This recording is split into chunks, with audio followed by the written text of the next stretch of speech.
All right. So good afternoon, everyone. What's going on, guys? Good afternoon. Good afternoon.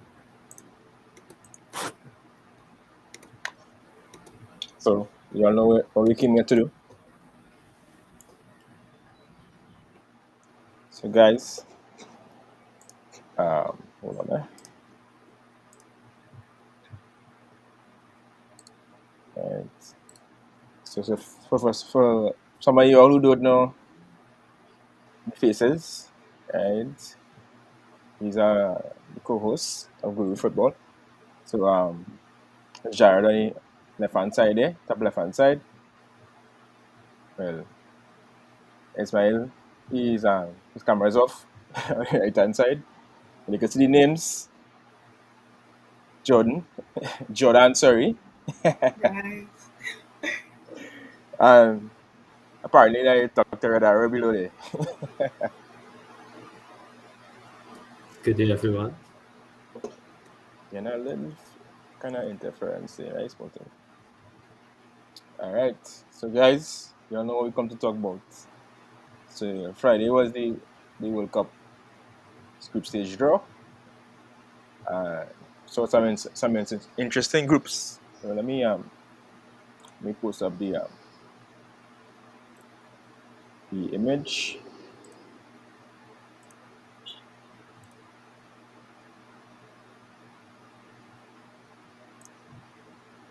Hold on there.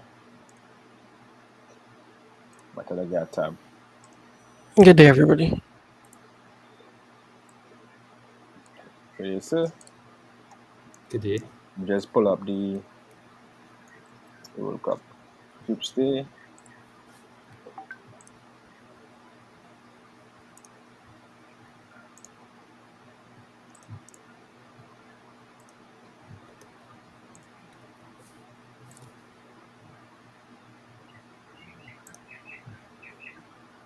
Try to fix it, McNamara.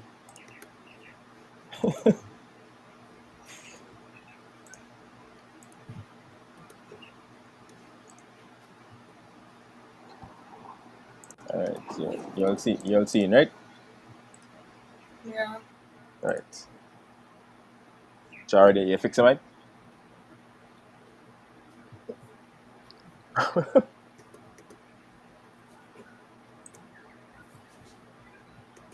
Pick up, pick up you on your on your live.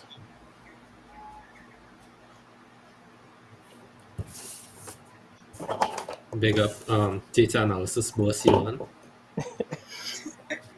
I know you Data also is visuals. Data yeah, visuals. My bad. My bad. I know you also is his graph. Very good graph, must say. It was. Yeah. It was very informative. Yeah, It was. It was. it showed that the hair not good. It showed that Aaron Ramsdale is average, and it shows that Jose Sa is the Portuguese Yashin. It looks so, eh? Alright, so just waiting for Jared to sort out himself and he will go ahead.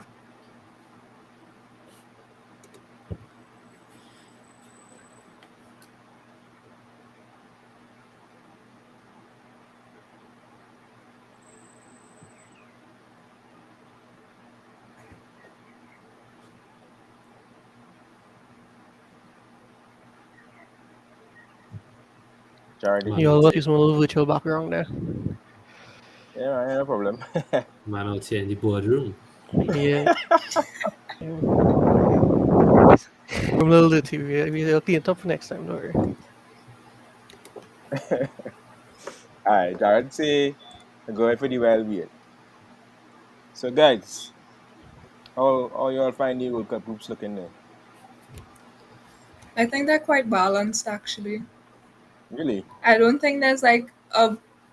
Obviously, I think there's groups that will have Bacchanal, but I don't think there's like a big group of death, you know? Hmm. Think what about you? So, I think it. I agree with the statement. It balanced, but at the same time, like it have a couple interesting groups. I would say Yeah. that, but I find with the way the pots were, it could have been a lot worse for a lot of big teams. And I think generally a lot of the big teams get through. Yeah, generally, yeah. It's more. I find France will get you, to be honest. I mean, Yeah. yeah. Yeah. So what group stand out to So you all when the the most? draw came out, Mm-hmm. like the first When thing you I got do was I went and I tried to find a group edits, and honestly couldn't just choose one. But like if I had to choose a group that stand out, probably be Group E, just like probably Spain there. But also I think Japan has a pretty decent level going into this World Cup. The mm-hmm. playoff coming, I also think will be a pretty decent team as well. I would argue that Group B and Group G are probably the two closest ones. And when we reach Group B, I'll tell you why. But for Group G, I think just the level of the three teams below Brazil could make it really interesting because all those three teams are really good teams, and those are three teams that could make things difficult for Brazil as well. Mm-hmm. So I I think actually actually group. Oh, go ahead, go sorry. go I ahead, go ahead, think go ahead. Group H stood out for me a little bit in terms of all the teams kind of have big names there, and depending on if Portugal decides to show up or not, then it'll just turn into a whole big drama who actually gets out of the group. agreed. Alright, look like Jared is back there. Jared, Nothing. yeah, We hear you. We we hear hear you. you. We You hear hear me you. now? You All hear right, us? cool, Yeah, yeah. cool. All right, good. Sorry about that. All right. So for me, I find Group F really standouts. Really Mhm. standouts. I like the fact that Belgium and Croatia inside there. There's the unknown potential of Canada, who has some really good players, and well, Morocco. It's never a dull day with them. So, how about you, Jared? What team stand out? What group stand out to you the most?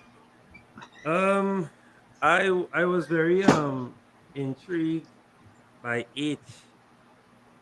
I think H funny only because well of course the bacchanal of course with Ghana and Uruguay, but I think that it up for grabs in that particular group there. Yeah, F fun very intriguing as well, but H is the group I keep an eye on for sure. I like H. Hmm. You Okay. just never know. You just never know. You just never. Who could come? You could probably say Portugal first, but second up for grabs for sure. Yeah. Well, that group has a very aging Uruguay team. Mm-hmm. Yeah. So we will see if anything come out from them.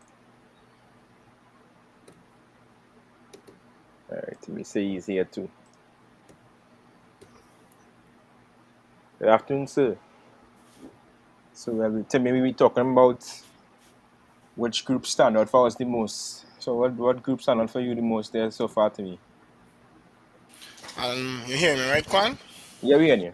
Yeah, I'll have to agree with Jared with Group H for sure. The group, it's real like unpredictable to see who would come out because I think that aside from Portugal, Ghana, and Uruguay also have chances to come out because we know Portugal is look good on paper, but when it comes to actually going out there and play the game, sometimes they deceive us line to believing that they're good, and then so I think that that's the group I would also be focusing on. All right, all right, all right, all right. So everybody have the groups, and most of you all agree on group H. So yeah, we could dissect the groups one by one. So let's start with Group A. Who you all think will be the winners and the runners up to come out in the group? Well, what you have to look at too, the opening fixture for Mm-hmm. that game. So Group A, Senegal are facing Netherlands. That's the first game, Mm-hmm. right? Very So interesting game.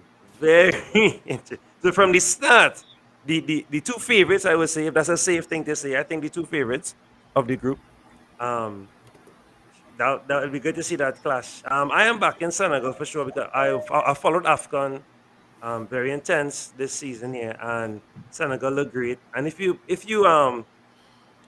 look at an 11 of their team, try to put the club 11, like the clubs that the players play for, all of them, the first 11 play for the top five clubs in leagues, sorry, in Europe.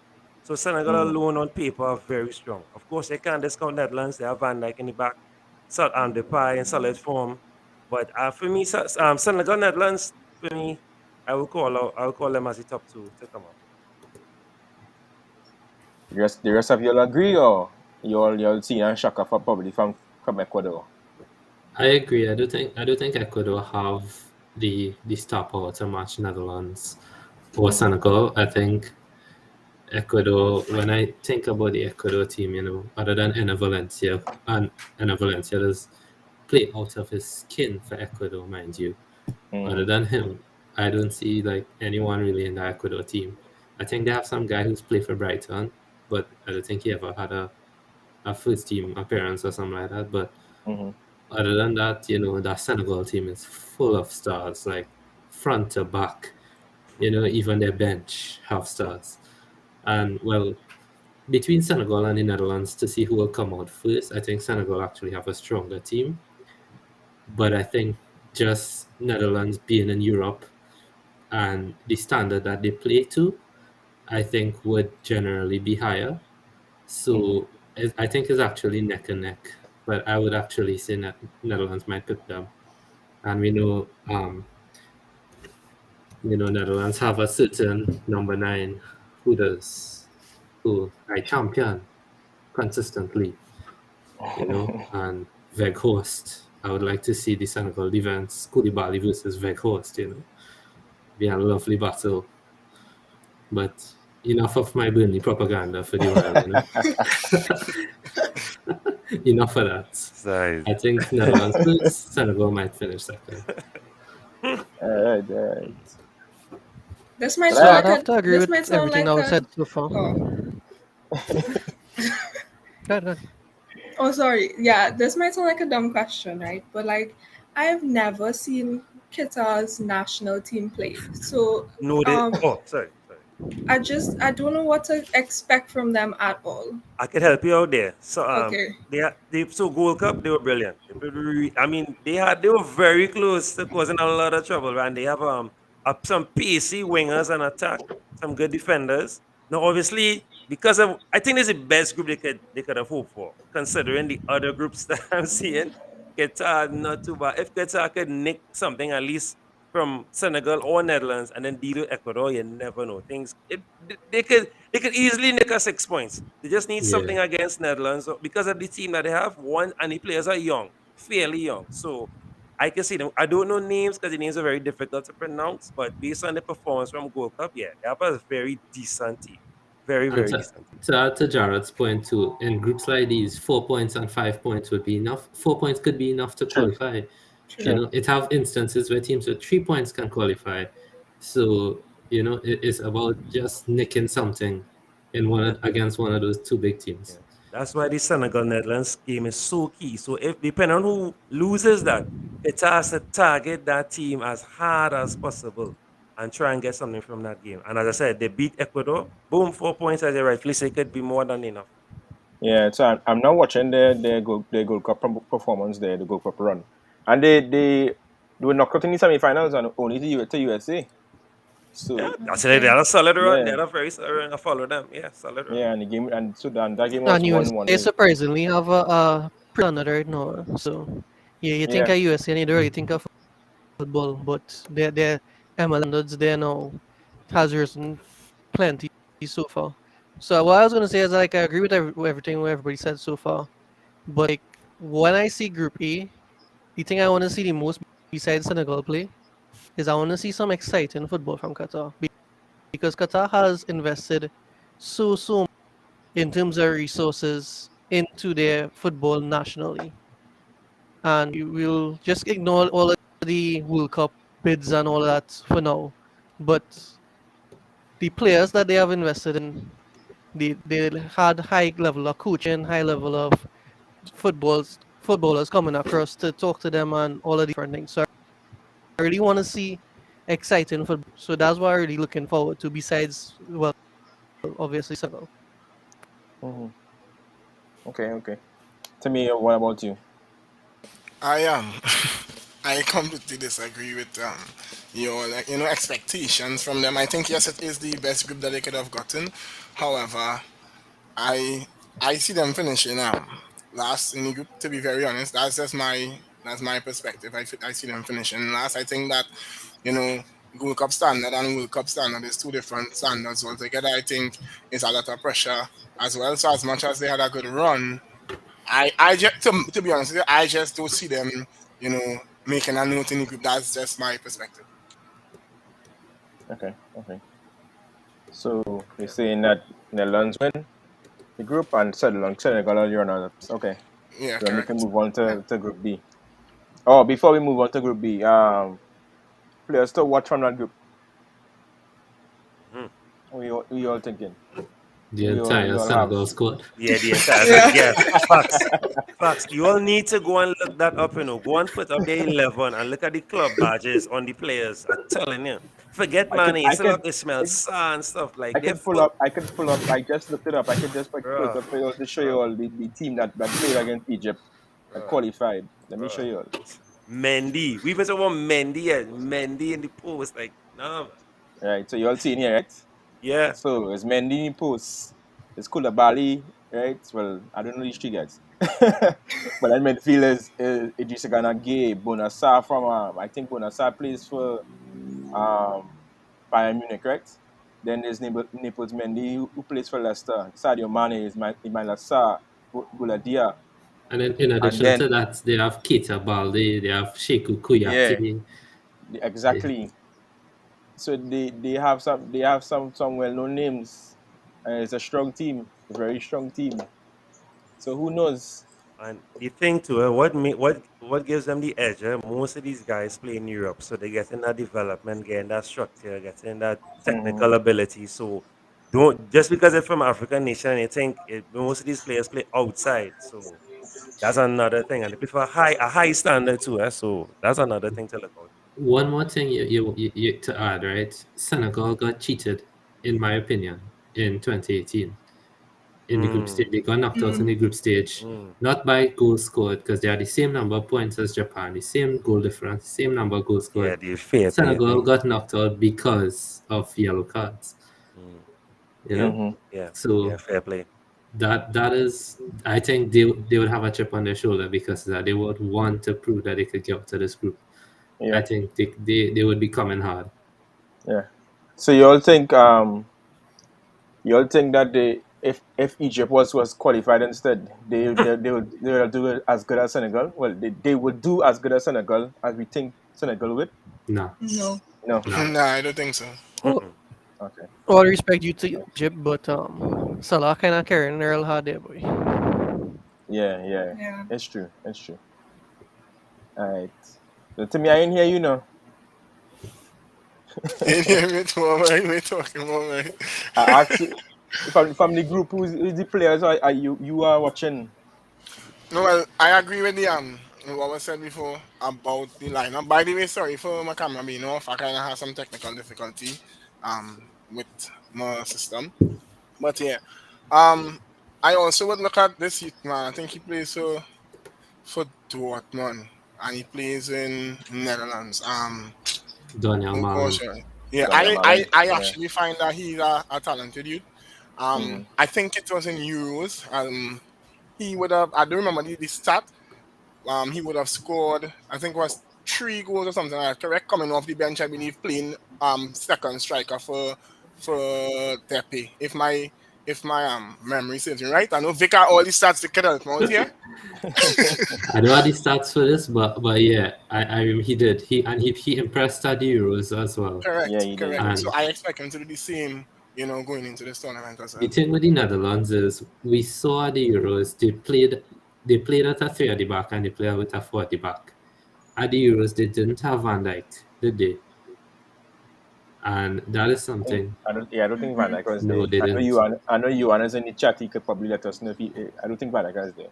But if Netherlands do manage to have Van Dijk, Stefan de Vrij, and De Ligt fit at the same time, that could be a huge advantage because you have three of the best centre backs in Europe right there. So I think again, Dumfries, I'm not sure how he doing these days. I know he went to Inter. Has he Dumfries, replaced Kimi? Dumfries has been doing good for Inter so far, you know. Yeah, I know he scored a few goals and thing. So Because remember, Netherlands, he has the work rate. He has yeah, the work rate that will do well in the Inter system. I think Netherlands and a lot of these big teams too. I think, and we'll get to it. You know, you have the France, the Brazil, a lot of these, and Portugal. A lot of these teams have coaches who, in my opinion, you know, and you say I just looking at as an outsider, but in my opinion, a lot of these coaches, they don't put forward their best tactics in terms of the players that they have. And I think Netherlands with a three at the back and those flying wing backs, and you know they have the target man in Weghorst, they have somebody to play off the target man in Malen. They have a nice, you know, structure right there. And So talking about Dumfries, right? He just won a penalty for Inter to score. you see. And you know, Dumfries was the fantasy must-have in Euro Fantasy. Like everybody had to have that man. Correct, that's right. Yeah.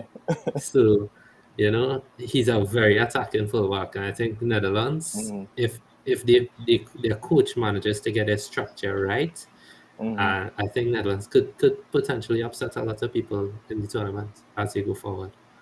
Yeah. And they have some interesting players just to before watch. we move on, just before we move on to Messi, has Aaron said that Ecuador hasn't been doing great in qualifying, so he thinks that they all could finish last, and I would tend to agree with that as well. So, I mean, to say that Qatar will definitely get a point out of this group is very hard to say for now, but the prospects there for anything to happen really. Yuan also said that Dumfries have Harrison in, which is true, but if agree. you have three best I centre backs behind you, Yeah. if Dumfries you have does three Harrison. best behind you, then you could afford to make a few, you know? But this Netherlands team is very talented, so we'll see how it goes. All right, so let's move on to Group B. So, who you all watching? Come on, this group here, guys. For me, I would say England, and the thing about it is I kind of caught up because Wales is one of the teams that could qualify for this group, correct? Based on the playoff, right? Wales, Scotland, Ukraine. Right. So I would say if Wales does make it, I would put them second with USA because USA does remind me of this team. That of Portugal. You know, they have players, they have the potential to do well, but may not do so well. So I would say England and maybe USA or Wales, even though Iran might come and run their lives out. But for me, England or USA/Wales. So what about the Ukrainian team? So what about the Ukrainian team who could possibly qualify? Because Ukraine has some good players. So I just want to say something. I looked at this group extensively because, you know, going into it, I say this is one of the best England teams they've ever had, right? Yeah. And going into this group, I actually looked at it because I wanted to see something. And from what I see, and this is my opinion, Wales would be the best possible thing for England to get, you know, because England play whoever manages to qualify that last slot, they play them last. England and Scotland is not any regular football match, you know. Don't mind it's halfway around the world. England versus Scotland is a blood feud. It is the oldest football match in history. Like that's the beginning of football right there. Yeah. And we saw in the Euros, England drew 1-0 with Scotland at Wembley. You know, that Scotland team is not, and against England, they will raise their level no matter what. That will be our battle. And if it is England has not secured qualification going into that match, Scotland don't want to qualify, you know. It was no, sorry, Yuan, sorry. But going into that match, Scotland will want nothing more than to prevent England from qualifying. So and with Ukraine now, the entire world is going to back Ukraine. Ukraine Correct. is going to be the feel-good story of this World Cup if they qualify. They're going to be like Denmark in the Euros that just went by. Mm-hmm. So I think England would be praying for Wales to go through, because I think because England played that team last, that's gonna be a major stumbling block if they don't manage to beat the USA or Iran. And when it comes to that, Iran, even though they haven't played much competitive matches in the last few years due to the pandemic, their defense, I was looking at their stats, they've only conceded 2 goals since 2019. I mean, the toughest team they have played was South Korea, South Korea, yeah. who scored 1 against them. But that Iran team, we all know, we all love Alireza Jahanbakhsh, and we all want him to score a nice little bicycle kick or something in the World Cup. But yeah, Iran could again prove a nice little stumbling block, but they are possibly the weakest team in the group. Mm-hmm. And then that USA team, that's a USA golden generation right there.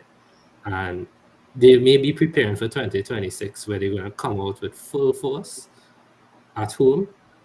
So I wouldn't expect too much from them in 2022, but they would make lives for everybody else in this group difficult. Yeah, they will. I believe so as well. So even though it is a very easy group for England, they cannot overestimate themselves at Well, all. I wanna say something based on that. You want any chat? He's my brethren, regardless of the statement. But the thing is that I find England is make the football hard for themselves. To be honest, with the brand that they put out. Because you were talking about the Scotland game and how difficult it is. But for me, I think that if they play with a different approach other than this, in what is in my opinion a negative approach to the football, I think that they could beat the teams in this group easily. But I feel as though it's going to be the same thing, even though it got them fine euros and stuff. But the brand that the manager plays, for the type of players that he plays, like this squad has the potential to run with France, Brazil, and these other teams to win the competition. But the manager is the problem with the team, and I think that if he has some sort of epiphany and decides, here's what, let's go out there and play. Yeah, exactly. Yeah.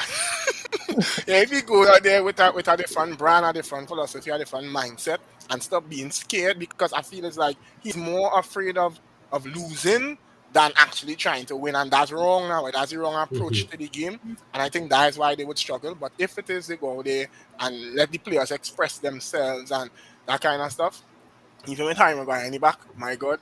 But yeah, if it is they would do that, I think that they could come out this group easily. But Timmy, there's one thing I want to add to that, right? England have a history of having easy groups. If you discount, I believe it was 2014, where they had Costa Rica, Uruguay, and Italy in their group. But if you look at 2010, right? In 2010 in South Africa, England was in a group with Algeria, with Slovenia, and the USA. And they barely made it out.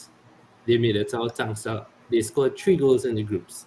They had a 1-0 victory against Slovenia on the last day of the group that allowed them to qualify. But they drew with Algeria 0-0, and they drew with USA 1-1. So I mean, going back, that overconfidence thing that England has had is a real serious thing, and I hope that they learn from their mistakes, because I could see this group being a similar result if they don't play to their potential and if they overestimate themselves. I really hope that they don't, because I like the team. I like a lot of the players on the team, and I hope that they express themselves. I have a question though. What would be your, like, for the persons on the pod, what would be your centre back pairing going into this competition though? I'd also invite Johan and Hezron and like these guys to also comment their centre back pairing for this competition. Y'all go ahead now. I'll go first then. I would go Stones, Tomori, and Connor Cody in a back three. I think he should continue with the back three, I think, you know, against some of the easier teams, he could go with a back four, but Stones, Cody, and Tamori, or Stones, White, and Tamori, either of those three. That's the three I would have picked. Ben Yeah. White, Ben White, Stones, Tomori, but Tomori not making that team. We all know that. Because he not playing in the Prem anymore. That is why. And that should never be. You have players all over the globe playing different leagues. You should watch them. You shouldn't just watch the players in your own league because why is Tyrone Mings still in this team? Why is Harry Maguire still in this team? So your answer is Maguire is a different player for England. Yeah, That's I what was I was now gonna gonna say. say that. I He was gonna is, say the he same is, thing. Same. he is, but uh, Listen, the thing with me is he might be a different player, but the man, oh my gosh, he clumsy. This boy does make yeah, mistakes. I'm he's not too gonna erratic. bet. Yeah, I'm not gonna bet a World Cup game on him. Especially let's say they do play the negative football and they need clean sheets. And to me, and they need to win games. I wouldn't bet on Maguire. He has proven to me over and over and over and over that okay, he might be good sometimes, but he's ridiculous when it comes to making mistakes. Ridiculous. And Mm-hmm, for me, I can't bet on that. mm-hmm. How about you, Ismail? Well, I would have to agree with, but I would have to also say that I find Joe Gomez there. He should be one of the ones, whether they go to a back two or back three. I think he should Mm-hmm. be one of the ones up there. I do find Joe Gomez playing enough football in the last 4 years to warrant a spot over his competitors. Yeah. I Exactly. Mm-hmm. agree. I agree. Easy there, you on. And you understand also once Pickford don't start, well, I think Ramsdale should be the goalkeeper who should be starting for England at the moment. Mm. Well, You know though, what I according to Yuan's well put together visual graph, Nick Pope should be the number one, according to True, his it's graph. true, it's true, it's Fully, true. fully According agree to his with that, graph, and I yes, know you agree with yes, that, Vic. Vic, I fully agree with that. yes. I asking for that years now. Because when he because of that unfortunate injury, he's not up there with them. Yeah, Yeah. who So should be Jared, there? what's your centre back pairing? Um, I could pass on this question to be fair. I really care about England, huh? But I mean, but I don't really watch him like that, honestly. But Cody, I would have to say Cody Stones or Stones Maguire. You all laughing at Maguire, but downgrading Maguire, but Maguire's a different beast for England. And for some reason he's more focused. I think you're thinking about Manu Maguire, not England Maguire. England Maguire is a different beast. Different beast. And I will definitely have him in there. For sure, for sure. You have to have Maguire in there. He plays He different and he was gets your goals. He gets your goals from the set pieces. You can't Mhm. and that's valuable. If Kane not firing, if Saka and the other guy not firing, and you have your defenders firing, that's coming clutch. And So to be I, fair, at the Euros, Maguire didn't put a single foot wrong. He was mm-hmm, excellent at the mm-hmm, Euros. Mhm. Now it's different when you put on that jersey. Something about the red. You gotta go to the next team probably. I don't know. Something about it. That's a fair point. That's a fair point.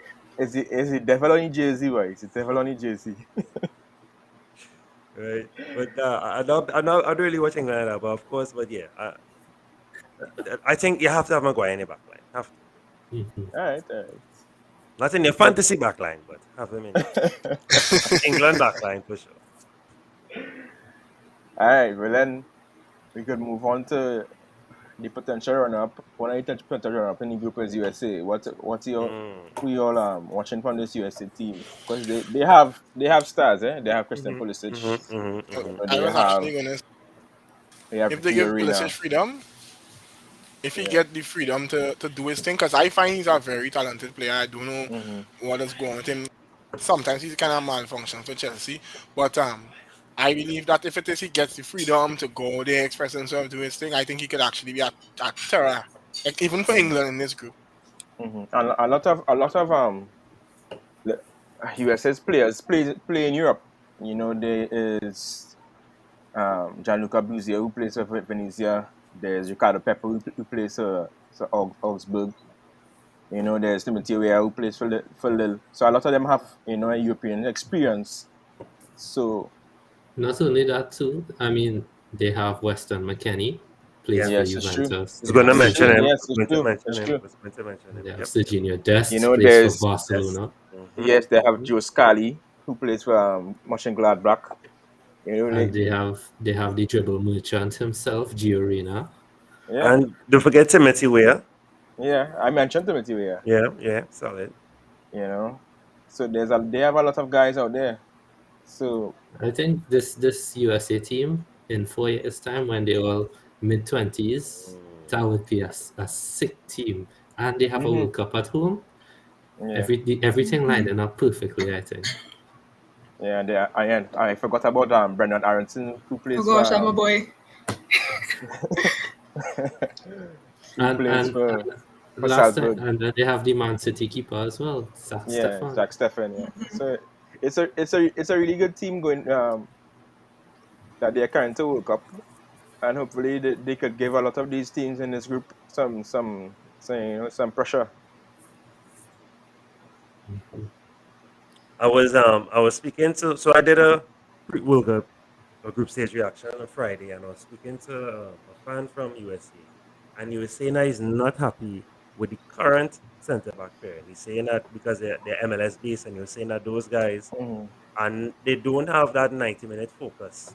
I can't remember the replacements. I'll get those names for you for later shows. But he was suggesting to other guys, and he was saying that the current pair now that they are using, he's not a fan of them at all, and that Who's will the be who's the weak link. current parent?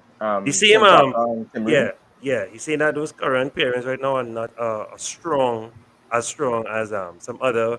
Is apparently some rift right now with the coach, so the Mhm. coach is purposely keeping out the better centre backs in his opinion. So that's something to keep in mind. That the Brooks is defense, not a lot part of of the fans are squad. not happy with the defense right now. They're not happy with the defense. So So that's let me something we had to see. pay attention to. I don't know if John Brooks is back at the squad. All right. So the last game when they played Costa Rica and they lost 2-0. Yeah, that's last game, right? So it was Walker Zimmerman and Miles Robertson in defense.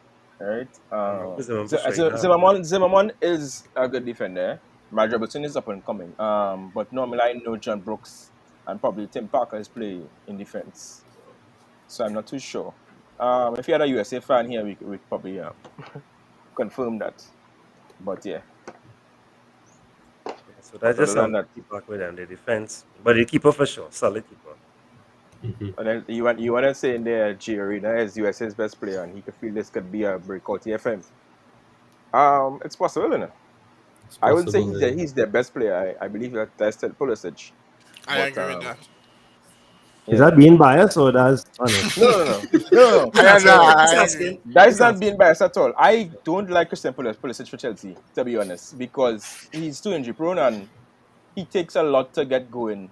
He's have to play a consistent amount of games to get going. But for USA, Christian Pulisic is a different beast, boy. I don't know if you all the see Yeah. when he play for USA, he's just find himself inside that box and he score all the time. I And find he plays differently. He plays differently. Pulisic for USA does remind me of Neymar for Brazil in terms of the way he does play. When Neymar playing for Brazil, he's want everything to go through him. He's be a different animal for Brazil. Hmm. Pulisic just be the same way for USA. He just want the ball all the time. And he knows he's the star and he plays like if Yeah, he's the star. yeah, yeah. And he is a talented player. You just have to know how to coax it out of him. Mhm. Yeah. I have a question. What y'all think is let's assume that it's USA. What y'all think is the possibility of them finishing top of the group? Let's assume England does play negative or slightly negative, and draw a couple of games. USA beat Iran and Ukraine. How likely y'all think it is for USA to finish it top of the group? If I Okay, like you go ahead, go ahead. the For same. my Oh, one. go ahead. Go ahead. Jared, Go go ahead. ahead. Yeah. Jared, you go ahead. The same. So the same guest that I had, right? He spoke about this. So he was saying that, and the same point that you're making. England, when they get this 1-0, if they get 2-0, they like to just secure that, defend that, and play the rest of the game. So if let's say in the first half they have 1-0, 2-0, they're just going to defend and secure that. And that could play into the hands of the USA, given the attack that they have, that the young, hungry attack that they have. And you never know. I think that could be detrimental to England, as you rightfully said, and especially if you're talking about Wales. I think if Scotland comes through, I think that could be a sticky situation for England. And Yeah. so I think England will be in a lot of trouble if they play in that safe approach as you was mentioning, because it's true. And I think the USA have a good chance once England play that way, that will play into USA hands given the attack that they I And this think this to the schedule So the of first the match, games. the first match is England. Yeah. So the first match is England versus Iran, right? have. So Mhm.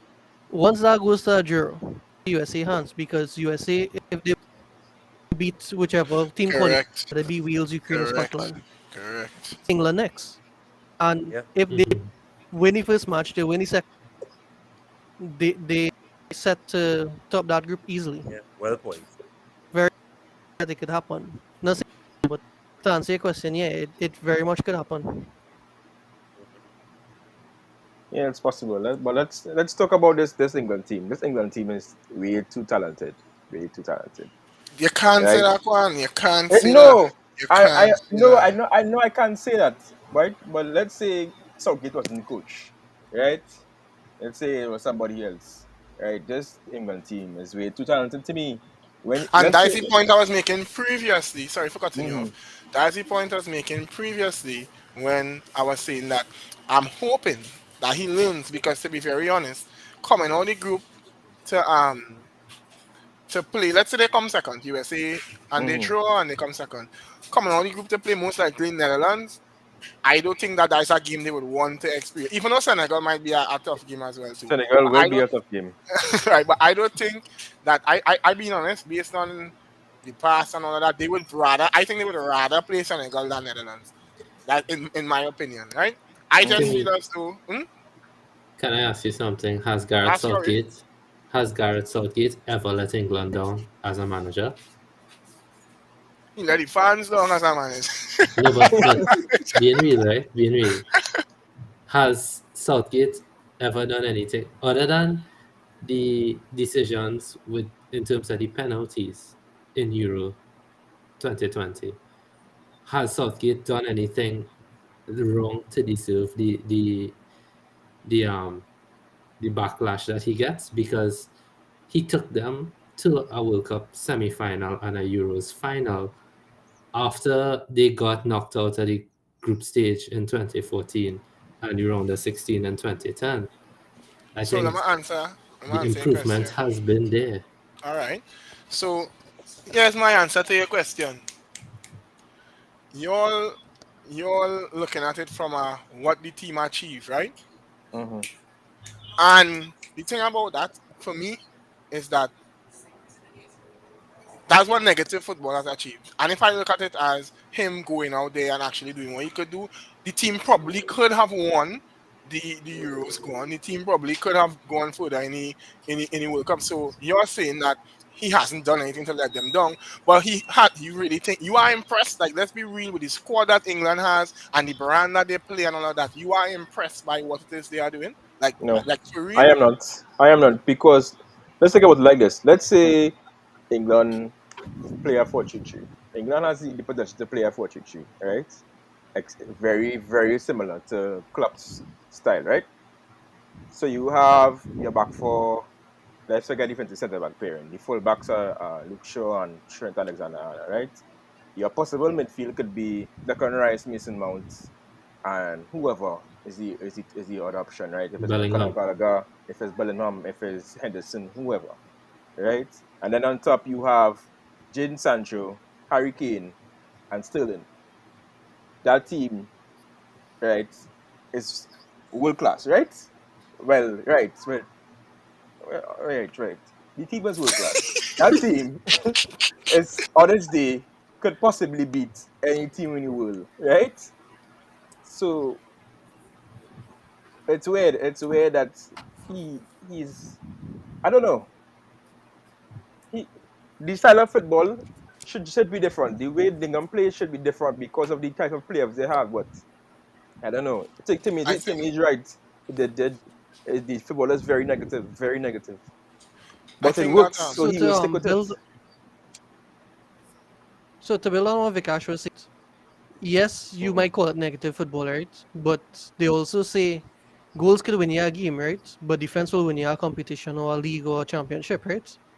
So you might call it negative football, but look at his track record, and then look at the style of the football he playing. And there's probably a reason why he chooses to play that way, right? Because if he sets up a solid defensive structure to move forward with, they could claw through and drag through and get a little goal here and then defend it or whatever. And that could carry them to win the entire cup.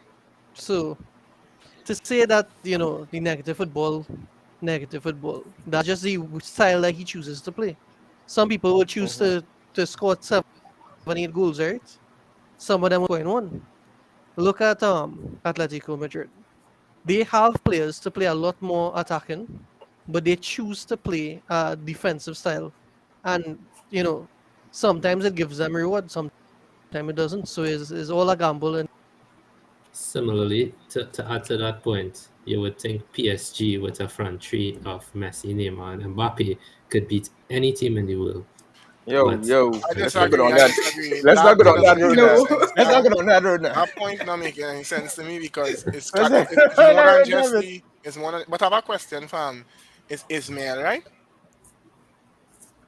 Yeah. Correct. Yeah. You made a point just now about defenses winning competitions and stuff.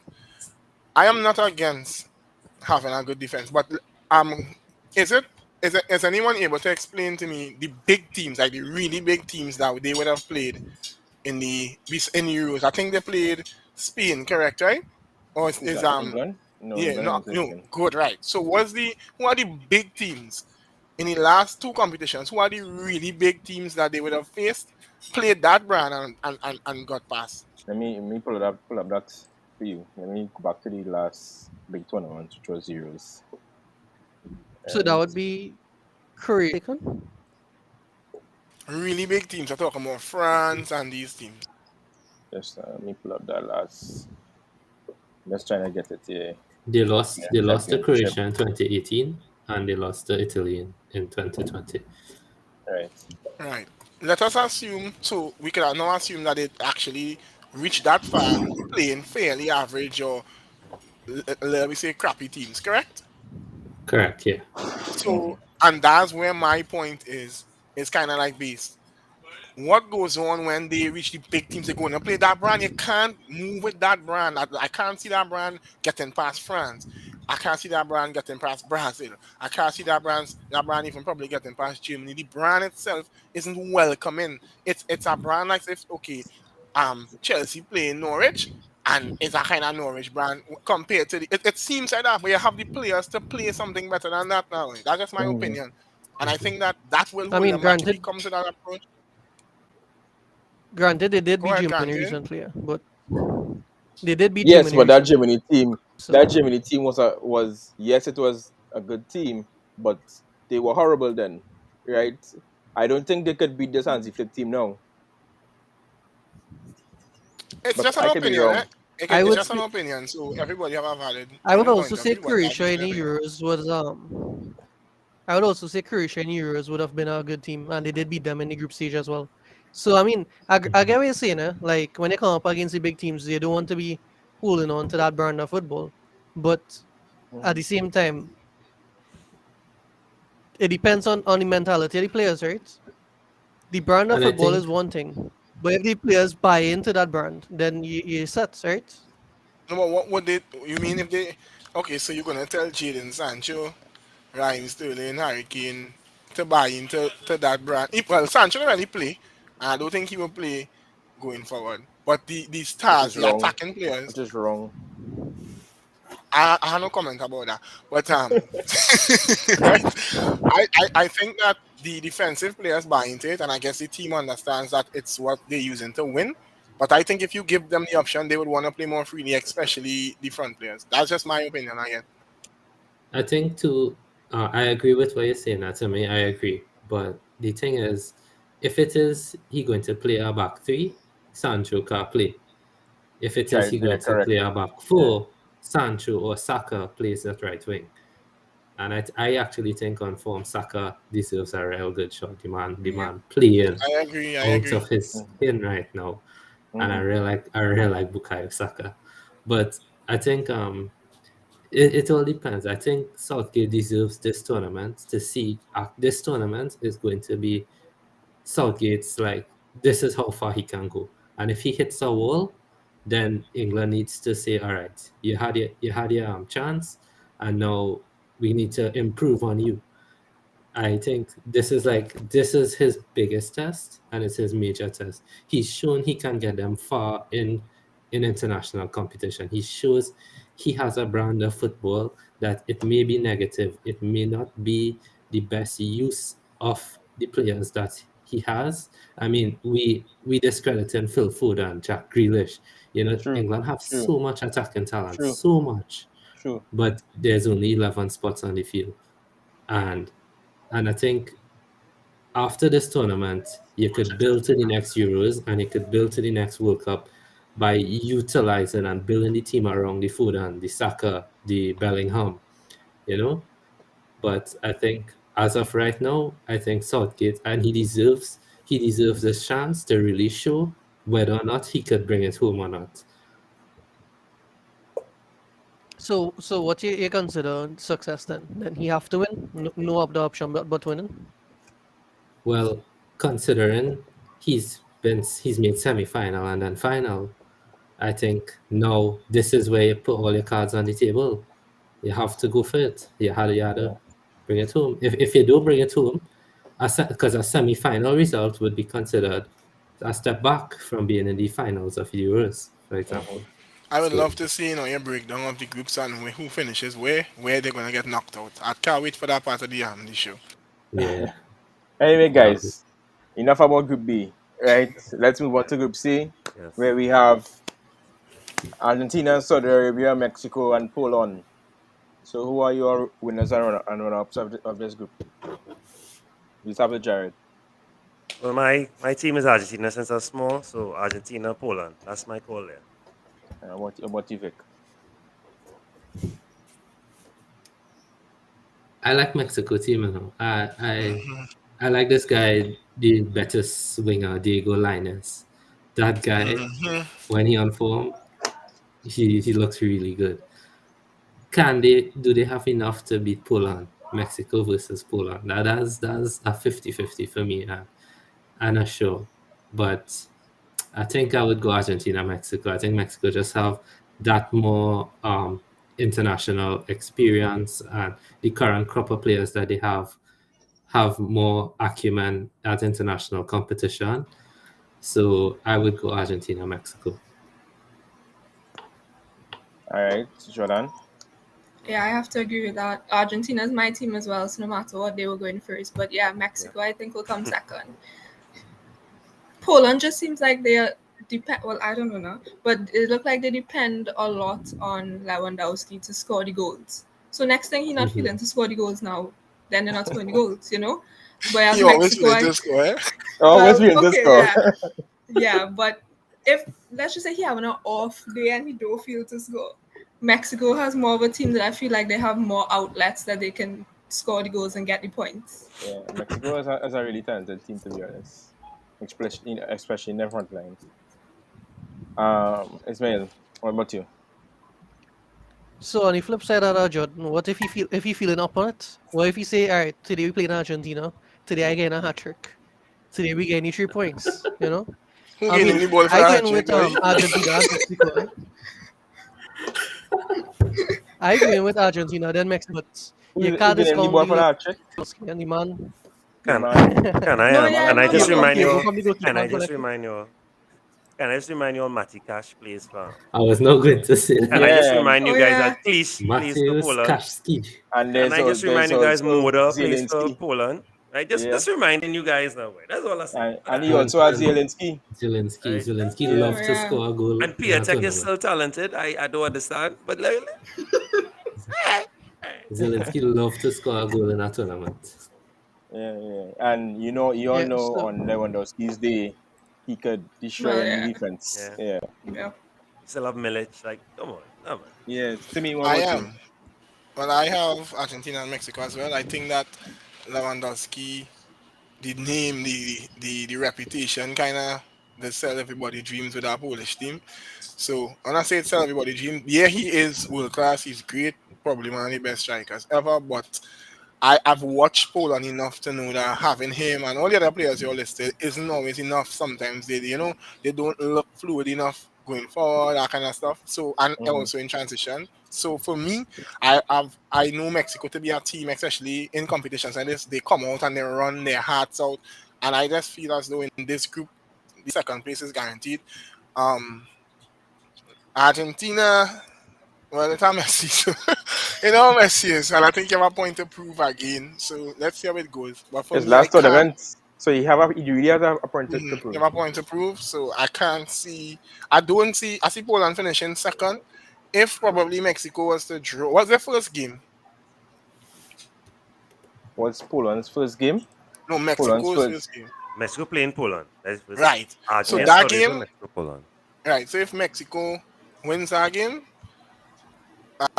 Poland out. Poland by some luck. I come on. If they win, fine. But let's see. But I actually think that Mexico will come out with Argentina. And Yeah. if By the if way, it is Poland also has Mateus Click in the midfield. Eh? I said that. and Yeah, I said that. Yeah. Yeah. Bednarek at the back, yeah. Just remind them now, Dave. Remind them. But if it Dave is Najar. if it is Poland and Mexico draw, right? I could see Mexico beating Argentina quicker than I see Poland beating Argentina. I I just don't know. agree. I agree. I I think- agree. I think the Argentina midfield, I think that could give Poland a lot of trouble. Whereas I think Mexico, they just have a little more steel in them. Or even trying Yeah. to 2-all or something like that with them. I see that possible for Mexico, not for Poland. Yeah. So Yeah, because that Mexico they have a good midfield. mhm. There's Edson Alvarez, there is Hector Hector Herrera, there is Jesus Corona, they up top they have Gerald Jimenez, Irvin Lozano, Linez, they have a really good team. Mhm. But also Argentina does. So So yeah. So for me, I agree with Argentina and Mexico too. Yes, Poland is they have talented players, but they'd have to prove me wrong in the World Cup mhm. for them to get to that group. So you think Mexico's pedigree and history will get them through? Because they normally do well in World Cups, always make at least a Yeah, last yeah. 16, make a quarters. So that's what you're going based on. Yeah. Yeah.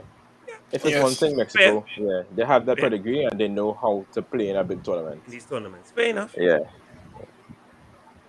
So who are Yes, you all? so, Other than yeah, I forgot to ask Ismail another question. Go ahead. yeah, so this game I was watching with Argentina, I think they mentioned at start that Argentina has currently the longest record of undefeated in the international games, right? So let's not take that. If that's actually that, let's not forget that at all. That's while in might not in most of the games, this definitely not losing plenty, right? But the Poland, you definitely have a Lewandowski. The Argentina, you have a Messi, right? And these are players that have proven to be able to carry teams through games when they're on the day, right? But I carry any of them players from Mexico that specific carry. They have a lot of solid players, really good players. Granted, right? Collective. Players at the top class, collective for sure. But could you all pinpoint, like one or maybe one or two players that could really dig through and pull a entire team through the game? No. Vic, I think Vic should answer that question. In terms of which team, Mexico or Poland? Mexico. Mexico. I think Mexico's strength is that they play as a team. Correct, And exactly. they are one of those teams that are stronger collectively than individually. And yeah, they have the Raul Jimenez, they have the Irving Lozano, the Linez, the Hector Herrera, the Miguel Layuns. But collectively, I think the Mexico team just a tad above, and they have that experience. I know Poland has let down people before, and yeah, they didn't have Matthias Cash back then, but I just think that our Mexico's team collective could pull them through. There's one thing I wanted to say though, and this may come up later on when we're looking at the knockouts, but if you all ever watch South American football, right? You know, South American football, the standards are refereeing and the standards are like, the referees let a lot of things go. I remember watching that Copa America final and watching Rodrigo de Paul manhandle men in that midfield. And I think some of that type of football, they may not get the same treatment in a World Cup. There will be a lot more yellow cards being flung about. And I think coming down later into the competition, that is something that could affect Argentina, because yeah, their first 11 is strong, right? And yeah, they have that passion going. But if it is they continue with that type of football, and yeah, they play aggressively, if they continue with that, that could be a hindrance, a liability later on in the World Cup. Otamendi is also a liability, but anyway. I agree. Don't worry. Don't worry. He has the reliable Cristiano Romero next to him. Well, yeah.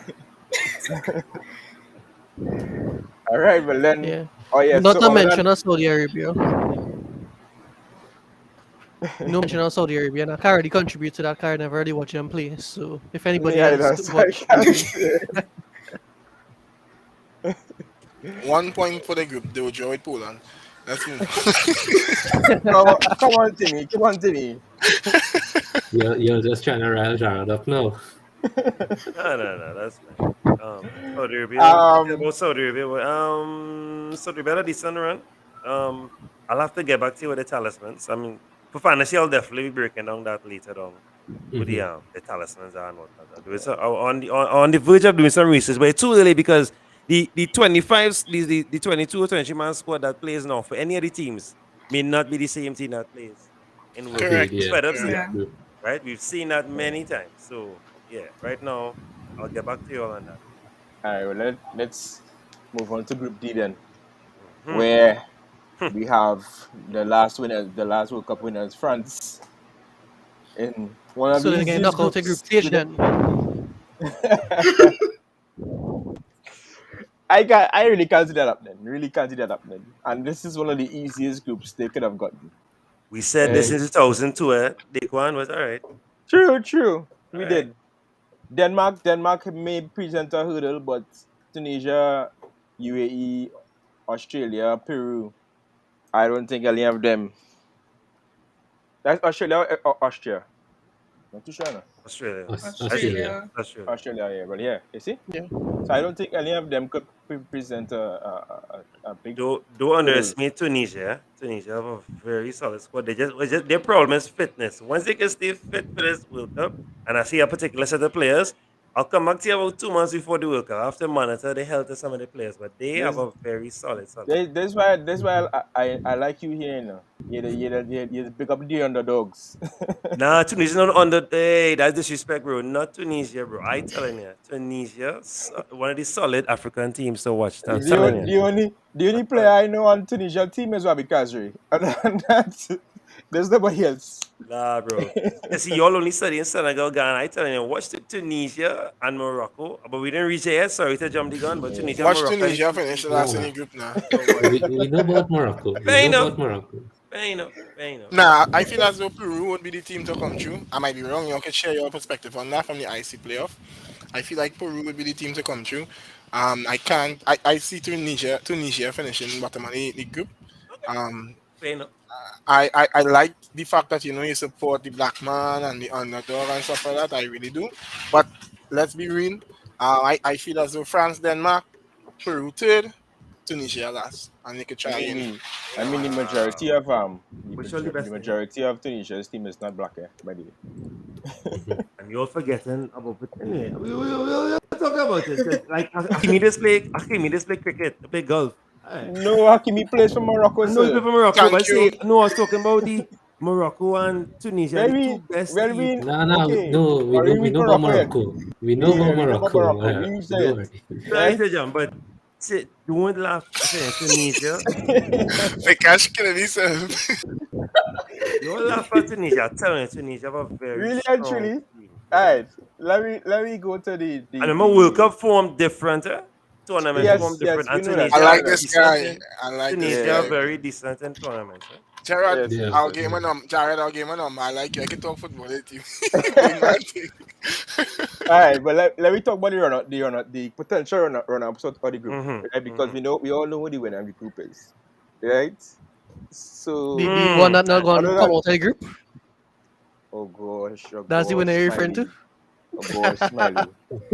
What you say there, that's no? It's you know how World Cup winners have a record of Not not this coming year. out the group. Not this year. Not France this year. France have to malfunction fully Correct. for that to happen. And Mbappe foot at the break. Big man thing. Now, Timmy, don't be talking To about call out Real my, Madrid my, players now. my Go. striker silver. I'm to you. He's also a Real Madrid fan. I don't know what I'm talking about. Don't say them thing, boy. You know how Madrid big signings and injuries does go. You know Nah, what, don't worry yourself. I just saying it's highly unlikely that France not gonna top this group. So yeah, I really hope that they don't do. Like for some weird reason they don't, so I could see Argentina going home early. But we don't have that discussion yet. Right. So we all agree that Denmark will be the runner-up, or you all Correct. have Yeah. alright, Correct. alright. And players to watch Yeah, other yeah. than France, because we know the whole France team. Actually, Christian we Eriksen. don't. We We know don't. the France team and we know the reserves and we know right the B So let team, me the tell C you. team. We Let know me the tell whole you. thing. Out of this France team, the player I am watching to have who I want to have a great World Cup and really hope that he plays will be Benzema. Christopher Nkunku. Really and truly. That would be I'm my out to breakout player. yes. That would be my breakout player. I Because agree. he's a really 100%. talented player. Really I like talented it, I player. like And it, if he I can like it. start, he will. Start in front of who? I'm not saying. You It's kind of see- hard for him to start in front of certain players, but he's very talented. He's a very You talented see player. that third spot is Griezmann and Kunku is Dembele is Yeah, it's tough. Koeman, And I think Kingsley Coman in form too. And I think he could beat out all of them Mm. for that spot. That's how talented this guy is, and he's on form right now. The form that he's carrying for Leipzig, there's not a game where this guy don't play where he don't score. I know it's Bundesliga, but this guy, For his form sure, right now. when France win the first two games, he'll play in the third game. Like how this rest day stars, and he'll play. I believe he'll play because he actually really is talented. So I believe Yeah. he'll play or he'll come on when games are played out and France up by 3 and then they Well, qualify you, and that kind I of stuff. mean, well, you don't know it to me because a lot could change from now till World Cup, right? He could But we're move to a talking new club. presently. I know, but What, I'm just saying hypothetically, he could move to a new club in the summer because Leipzig.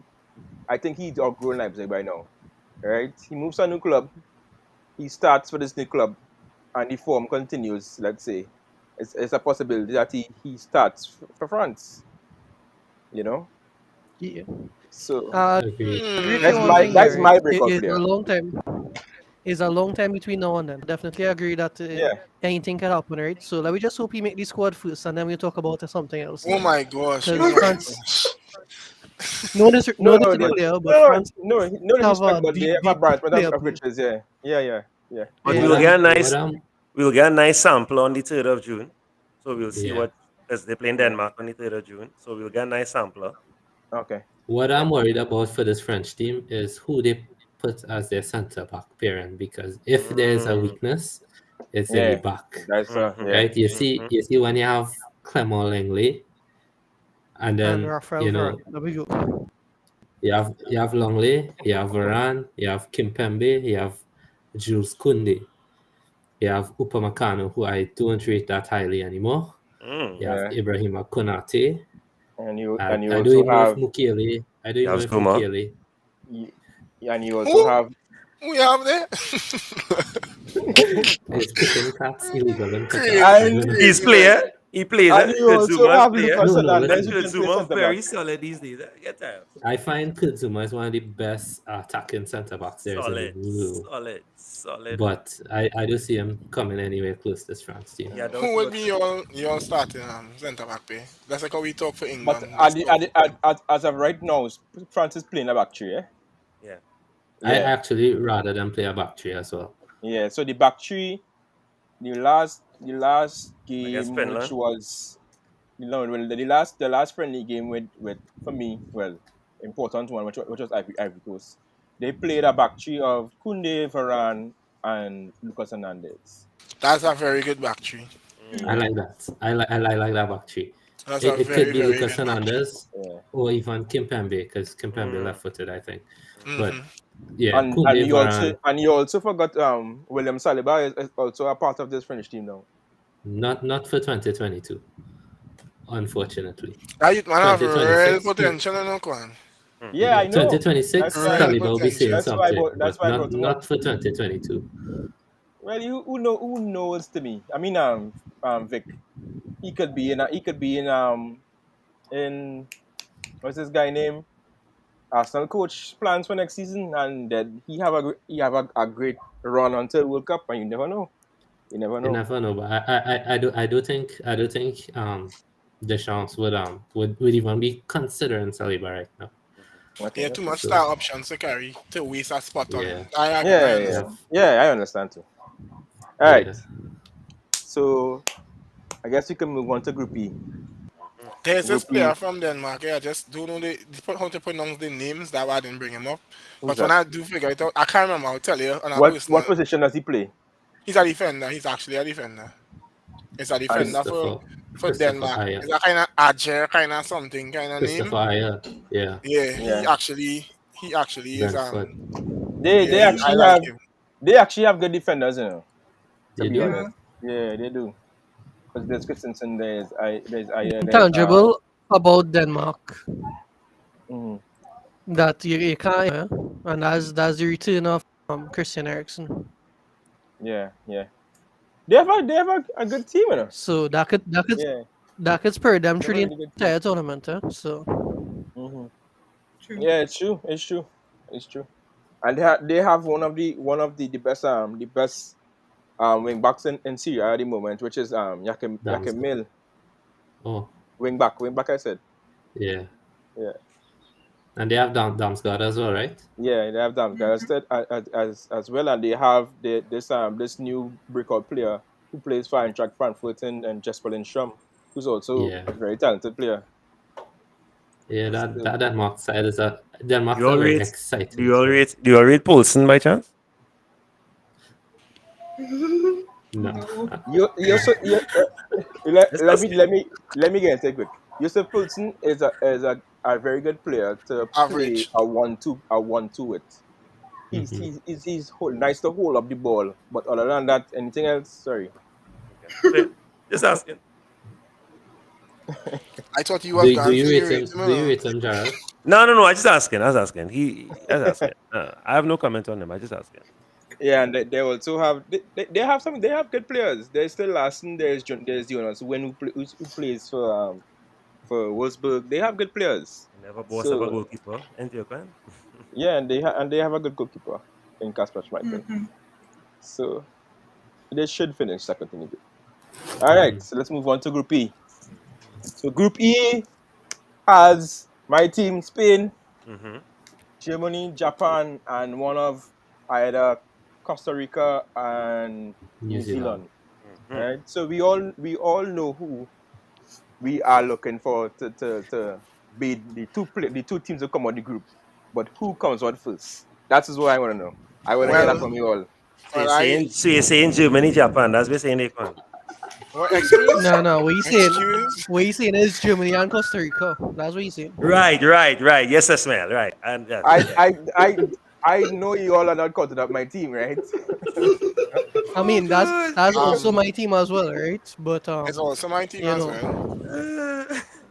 So I but this at the end of Spain the team day, is too talented to not count out that group. Let's be real. What's Right? who's the first team that Spain plays in that group? Let me check and see. Hold on. Let me say Spain playing the one of the playoffs, so either Costa Rica or New Zealand. Oh yeah. I was Alright, gonna be okay, It alright. really disrespectful doesn't and say matter which Costa team they Rica. play. Nah, the reason I'm asking that is they play Germany last. They play Germany second. Japan is the last game. Right, so I feel like Yeah, so 6 points to come out of the group. Spain out the group. Germany can top the group. Spain can come second. I just being biased because I'm a Spain fan. Spain tops the group. Also because I rather play Croatia than Belgium. So Croatia. Whoa, whoa, yeah, Croatia. yeah, whoa. yeah. Than Let's Belgium. wait. Yes. Timmy. Let's wait till we read the group first, please. Right? That group F is a very interesting group. So let's wait. But Right? yeah, so I see Spain and Germany out this group. Japan third, Costa Rica fourth. Right, but what in one place? I Spain Spain who first. I bias. Spain first. Alright, I bias too. Spain's first. Alright, what about you, Ismail? I would probably have to say Germany first. Mm-hmm. I know they're not on the form that they on, and the players they have an up and coming team rather than the team that has been experienced through a few things. But the players have been getting some valuable experience, and I think now is their time to start showing what they made of. So I'll say Germany first, but definitely this when you ask which group you see being one of the close groups, this was the group I called out, and because I could see anybody coming out of this group in any order. So So for whether it so be for me, Costa Rica, Japan, yeah. So for me, I have I have Spain and Germany on the same level. Both of them have incredibly talented players, and a lot of them are young. Right? Germany has Kai Havertz. They have Leroy Sané. They have um, Joshua Kimmich. There is Big up also Karim Adeyemi. I was gonna talk yes, about him. That's yes. why I was to ask a question and tell you about. There's Nico Schlotterbeck. There's Jamal Musiala. There's David Rom. They have a lot of talented players. There's This Lucas man him say Nemcha. Rudiger, watch I how the really man shocked. breaks into say Timo No, Werner, no boy. no. Just call him No, now. You no, know you no. want to Timo call him. Werner. I'm talking about the young players here. I'm talking about the young players. There is also this right wing back who plays for Wolfsburg. Vic. I remember his name. If you want to say you'd help me. He's very talented. I know But what you're talking it about, goes but on and on. This team is yeah. a very talented team. Young but very talented. So, and also with Spain has Gavi. There has Yeremy Pino. Pedri. There's Pedri. There's Rodri. It's a very very talented team. I mean, So go ahead, yeah. sorry. And there's also the strikers. I don't have much. I don't have much faith in my strikers. Um so So I to just build wanna on I just something wanna that say one thing about mhm, the Spain team, right? And post their golden mhm, era, they hung few players for a while, right? But Hmm. through that golden era, they had a dependency on the Madrid and Barca. They had a tendency to have players from both those teams and lots of those players, right?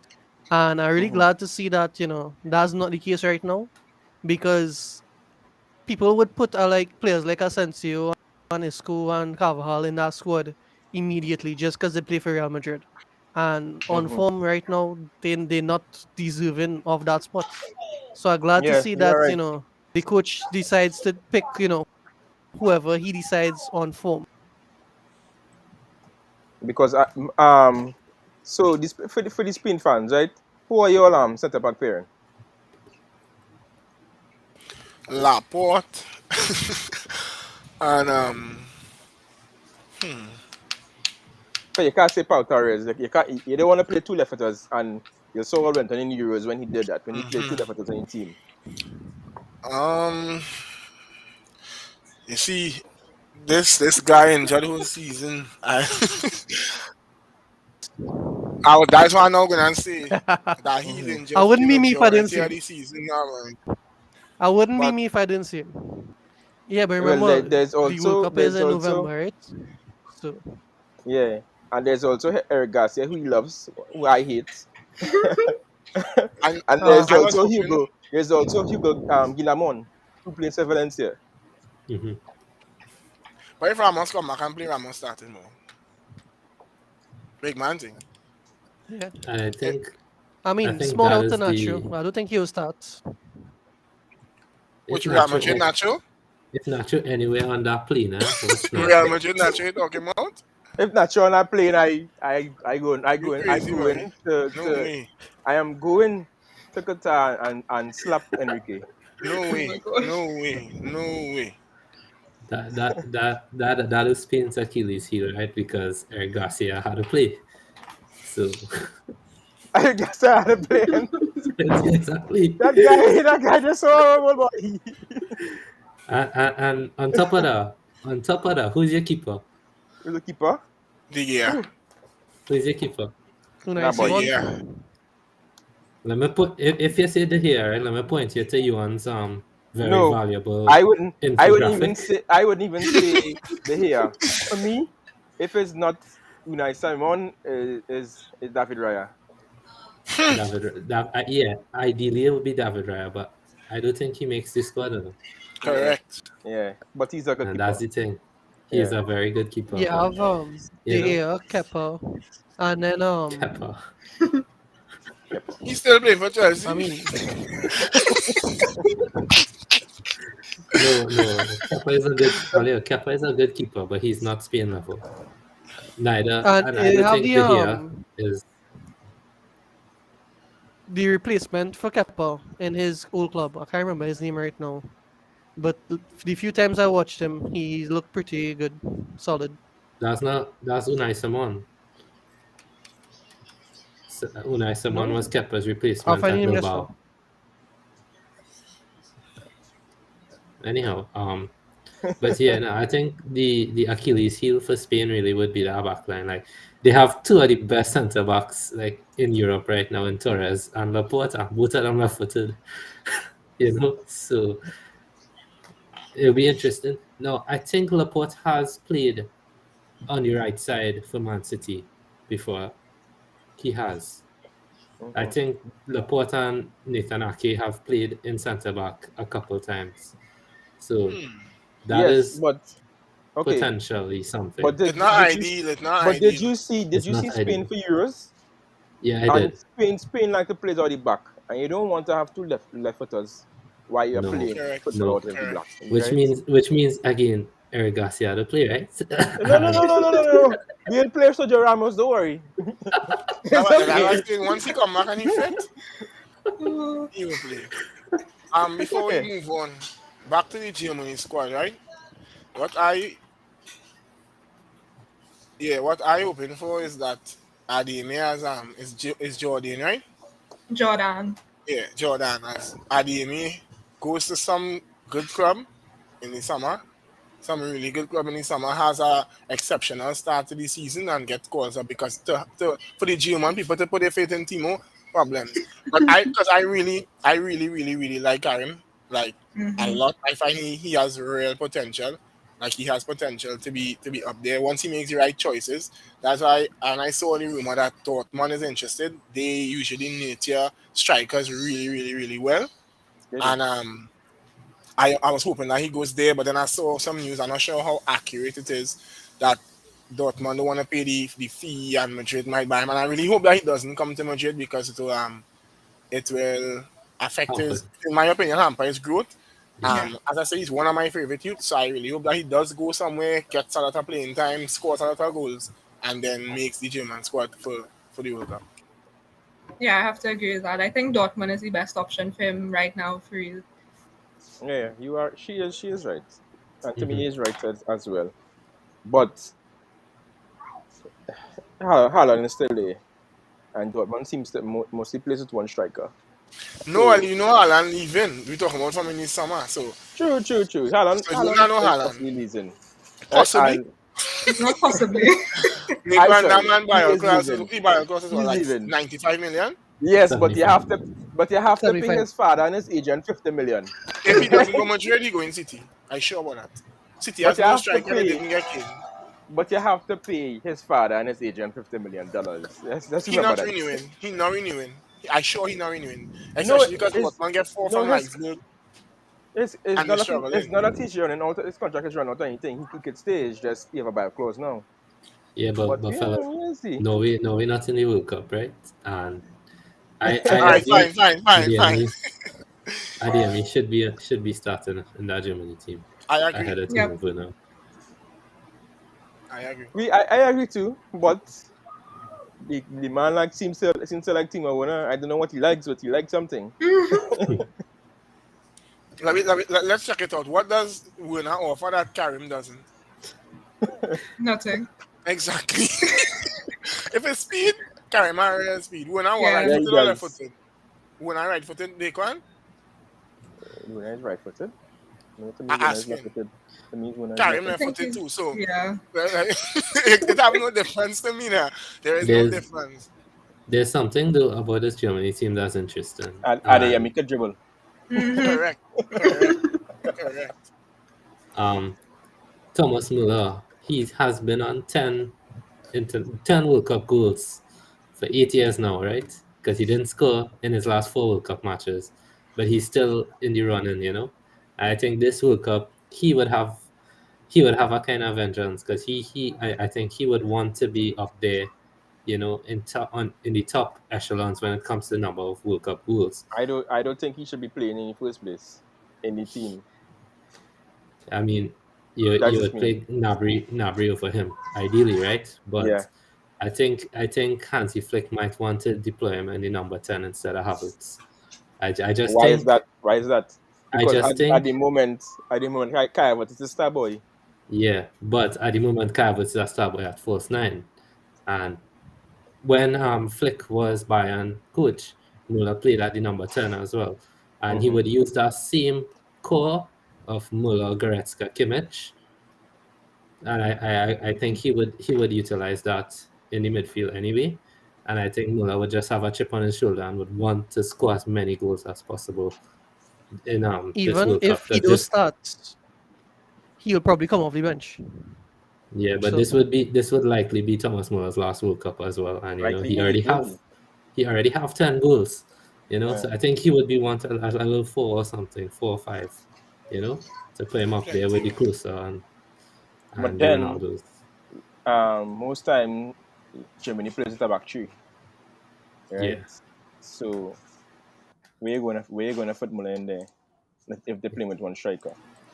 Yeah, well, if that's the case, then he will have to play right wing, and that ideally Nabry would play right wing, but you know, Oh, so I don't know what you're talking about. yeah.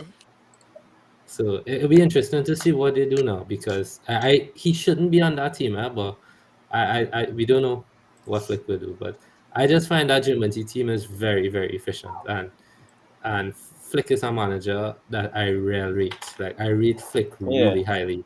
Yeah. And I think he would be the next Jurgen, like as good as Jurgen Klopp is now. I think Flick has the potential to be that, and I think Germany would actually come out on top of this group, and I think Germany and Spain would draw, and Germany would just score more goals in the group stage and end up top in the group. All right, but before we move on to the next group, let's talk about this Japanese team. Probably not Jared, probably want to talk about them so bad because Japan as a team, they just like Mexico, they play collectively, right? They don't have standard players, but you know they play well as a team. So, any thoughts on this team? Before we do that, you all think that Germany and Spain have enough experience? You all think Busquets is enough? You all think Muller is enough? Just asking. I don't even think Busquets should be starting in the World Cup. But do you think they have enough experience to guide them through for this I tournament? I think so. I to think answer the Spain question, it depends on if Sergio Ramos is back. Because you would have Sergio Ramos, Dani Carvajal will definitely be there once he is fit. I don't think he should be there, but he would be there. You have Busquets, and then you have a couple others who would be around, who have had experience coming out of the last generation into this generation. So I Yeah, would say even if possible. Gani Caval isn't there, there's also Cesar Azpilicueta, who's also a leader on the pitch. So that's and possible. with respect to Germany, you still have Manuel Neuer, like he's the captain, Yeah, Goretzka and Kimmich there, they did a long time as well. So Yeah. they do have, Ilkay Gundogan, they have it. yeah, They have it. But they, let's talk about this Japanese team. You all have anything to say about them before we move on?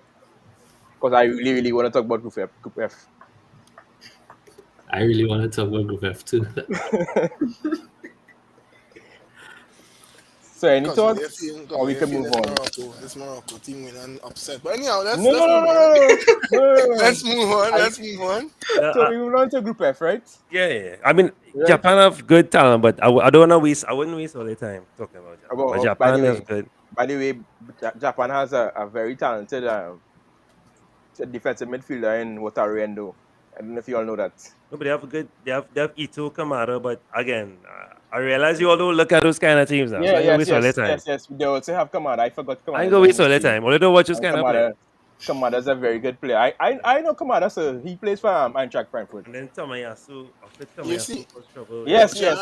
Sharon, you see, here's the thing. Everybody could probably name 2-3 players. No, it's not about that, Yeah, No, I don't watch just how now, these teams just play, now, and I realize just you all don't watch those kind of. That's No, fine, but that's it's fine. not. No, I understand your point.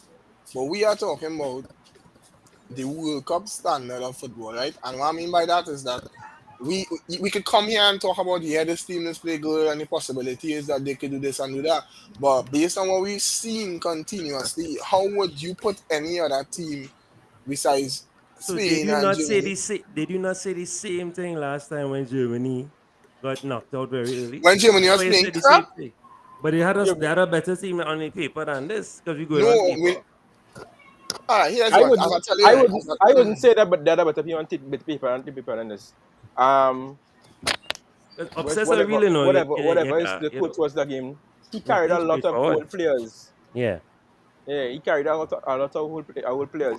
He had a lot of square pegs in wrong holes, and it just didn't work. And to me, that is why Germany didn't look that great. So they don't call them old players, they just call them experienced players. Sorry, sir. So on paper, they probably had a better team than this team moving in here, right? Because you would say this team probably lacking a little bit of experience. So, I mean, on paper, if we judging it, then yeah, but Jared definitely has a point there. Yeah, he does. That's why I said Japan played just like Mexico. They are very good collectively team. Yeah. So anyway, let's move on to Group F, the group that we all want to talk about. So I know that group real kind of we know Belgium should come on the group as winners, right? We should, but it's a toss up for third place. I mean, it's for second place, right? Because Morocco is good, Croatia is good, and I am not discounting this Canada team. Canada is very good as well. Yeah. And that's why when you asked me who's my group of that, I said Group F. Yeah, It's same with me. because I can't pick out of the. Well, I actually think, given their performance in the Euros, Croatia might finish last if they don't play better than they play at the Euros. Like, I think their dependence on certain players, they can't handle that. They can't keep doing that. And you look at two teams that play as a team. That Canadian team finished top of CONCACAF qualifying. And this Morocco team, my goodness. My goodness. Like, I know I don't know a lot about Tunisia, but I know this Morocco team is very, very good. And yeah, so I think Morocco could actually give Belgium a run if they're not up for it, So I think Croatia potentially could find themselves at the bottom of the group. So okay, all right. Cool. I'll wait and see. I disagree, but I'll wait and see. It's tough to call because they have a lot of Asian players. And they were very poor at the Euros. You have They were. You have to take that into consideration. I mean, yes, they have a lot of talented players in Luka Modric and Kovacic and my boy Brozovic, but I don't know. I don't know. Morocco and Canada are also talented, right? So let me move to let me say let me all pick who do we think that will come out second place in this group. So Jared, starting with you. It's hard way because Yeah, to it's real me, hard. the key to this group will be the defense. Because Mhm. yes, Belgium good, but they could get frustrated by Croatia. Because yes, I know Croatia's an Asian team and they have a few good youths coming up, right? But I think Morocco and Croatia could frustrate Canada and Belgium. That doesn't mean they could beat them, but I can see that they frustrate them. And but Mhm. Belgium had to come out of this group first, and it real hard. Well, I want to give it to Canada just on merit. You know, it's first time was since 33 years, and they're really on fire, doing really good. They have a good couple of players. But I don't I know, have boy. two very But exciting players. my Afghan got tell him Morocco. But I wouldn't discount Croatia as well. But if I had to give an answer right now, I will go Belgium, Belgium, Canada. But I can I see like this Croatia and fella, I know Kwan. Morocco I like this fella. frustrating. Why I can why see you feel like Morocco, bring him Croatia here? Why you feel I like frustrating. bring like him this here? fella. I like this fella. He mindset different. I like that. Why you feel like bring him here? He's think different. He's think different. Okay. This could be a very frustrating group to watch on a whole. I don't see a lot of goals. I Yeah. mean, I could be wrong, but it'll be a very frustrating group to watch. All right, Vic. What about you? I would have say Belgium, Morocco, but I saw Hakim Ziyech retired from international football. Yeah, and you know why? Yeah. Yeah. So because of that, I don't I Munir and Sofiane Boufal, Youssef El Nesseri, I don't think Size.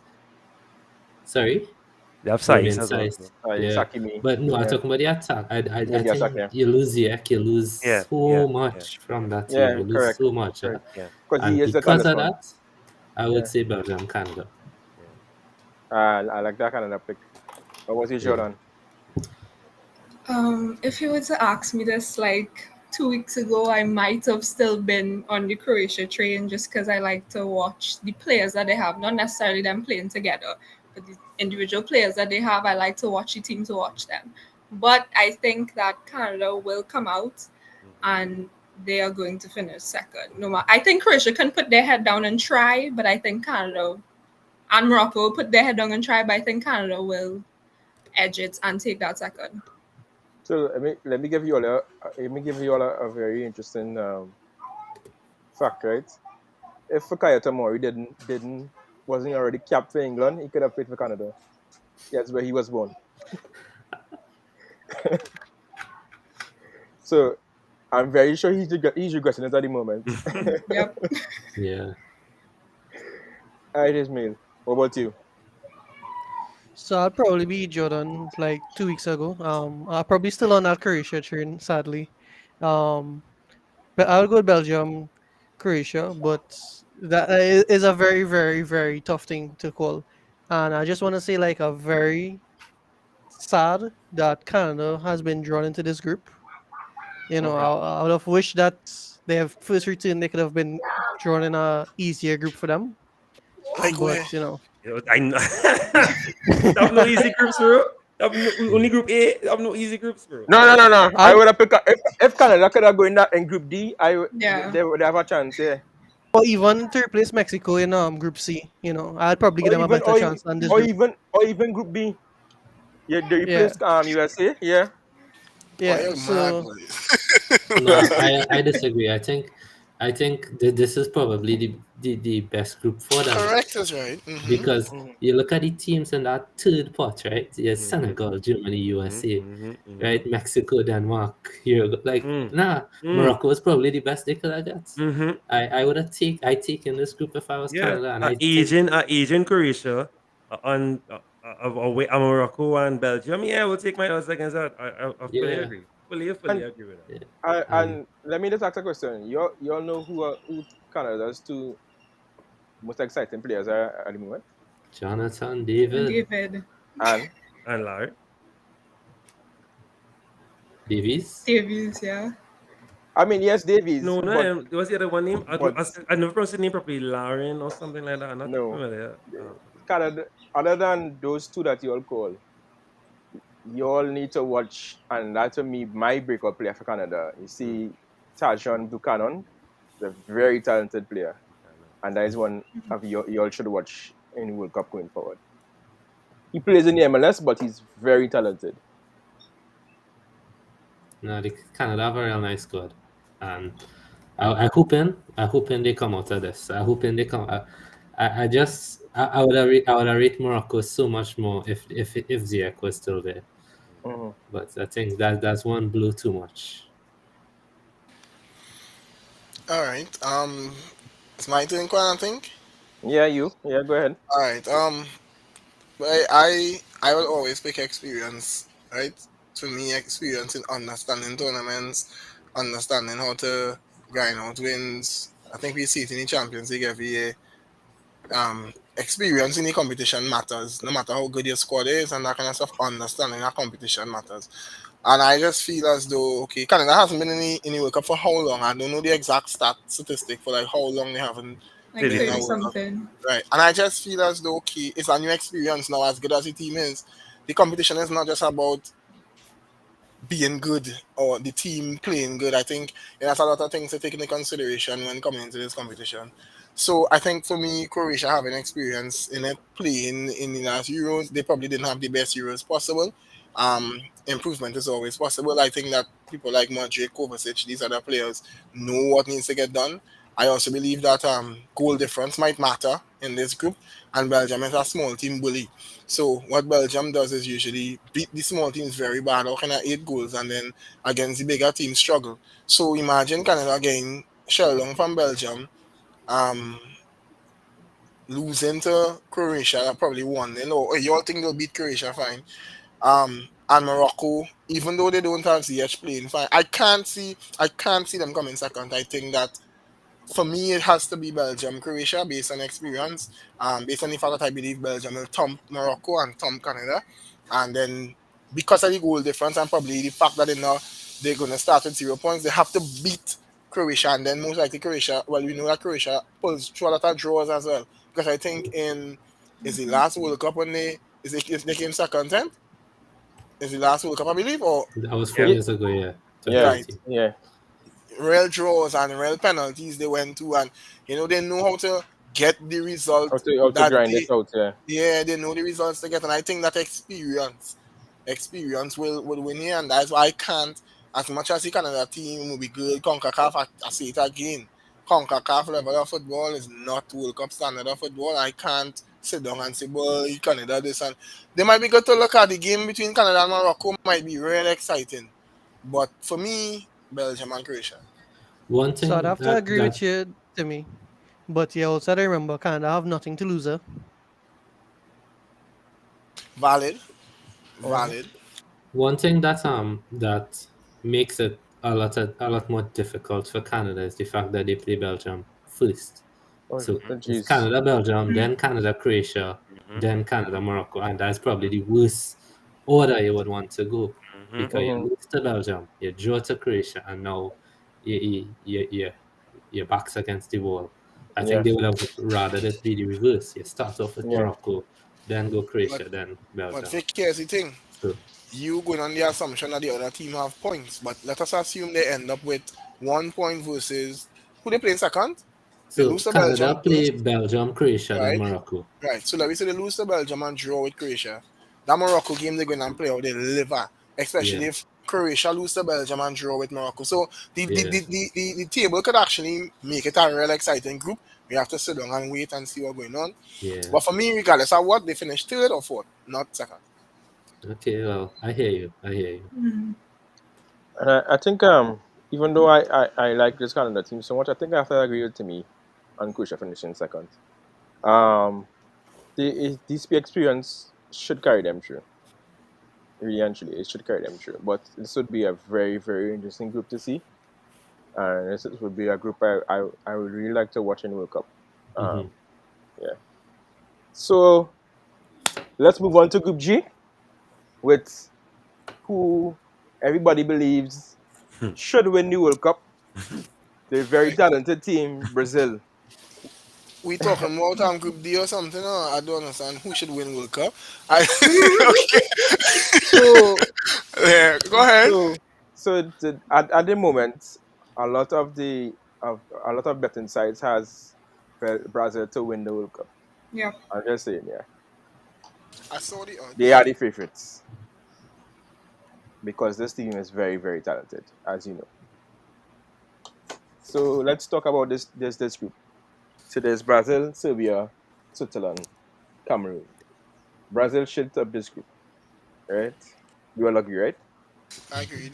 Right. So who should be the runner-up? I would say Cameroon. That's Vic. I wanna hear your comment one time because I see your face just change right away. I would say Switzerland. Switzerland do have a talented team. Let me tell you something, right? When it comes to tournament football, there's no team in the world. If I was a football team, I don't want to play Switzerland in tournament football. Let me tell you, this Switzerland is just one of those teams, boy, that I don't know. You can't take them for granted no matter what. They always find a way to win. And Switzerland and their record of reaching that round of 16 is impressive. After the round of 16, They just toil and yeah. they get the result. Yeah. Let me ask you something, and I'm sure everyone will agree. Who is the best national team one of the best national teams you ever see? Spain 2010, right? Mm-hmm. You all know Switzerland beat Spain in that World Cup? Yeah, They they did? did. That was the Yeah, first in the game. first game. That was the Yeah. first Yeah. game. And it don't matter what the Switzerland always bring their A game to tournaments. Mhm. And I think this is a group that Serbia, and I think they could overcome Serbia.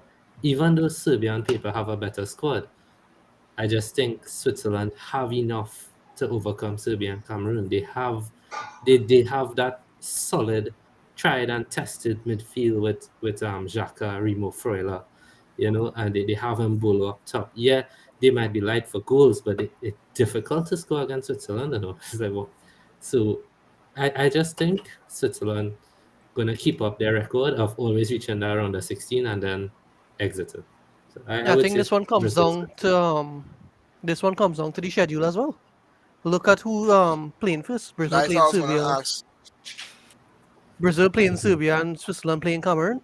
And I seen it being a real tough game to call the winner between Switzerland and Cameroon that game there.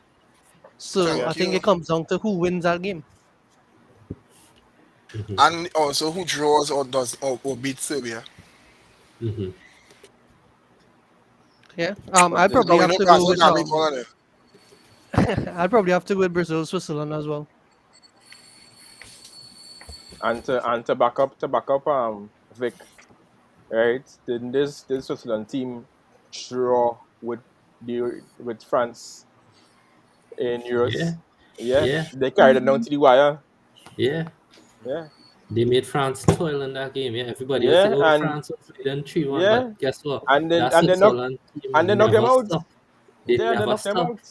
They don't stop. So Yeah. I tell you, Switzerland in tournament football is the ultimate boogie team for any team.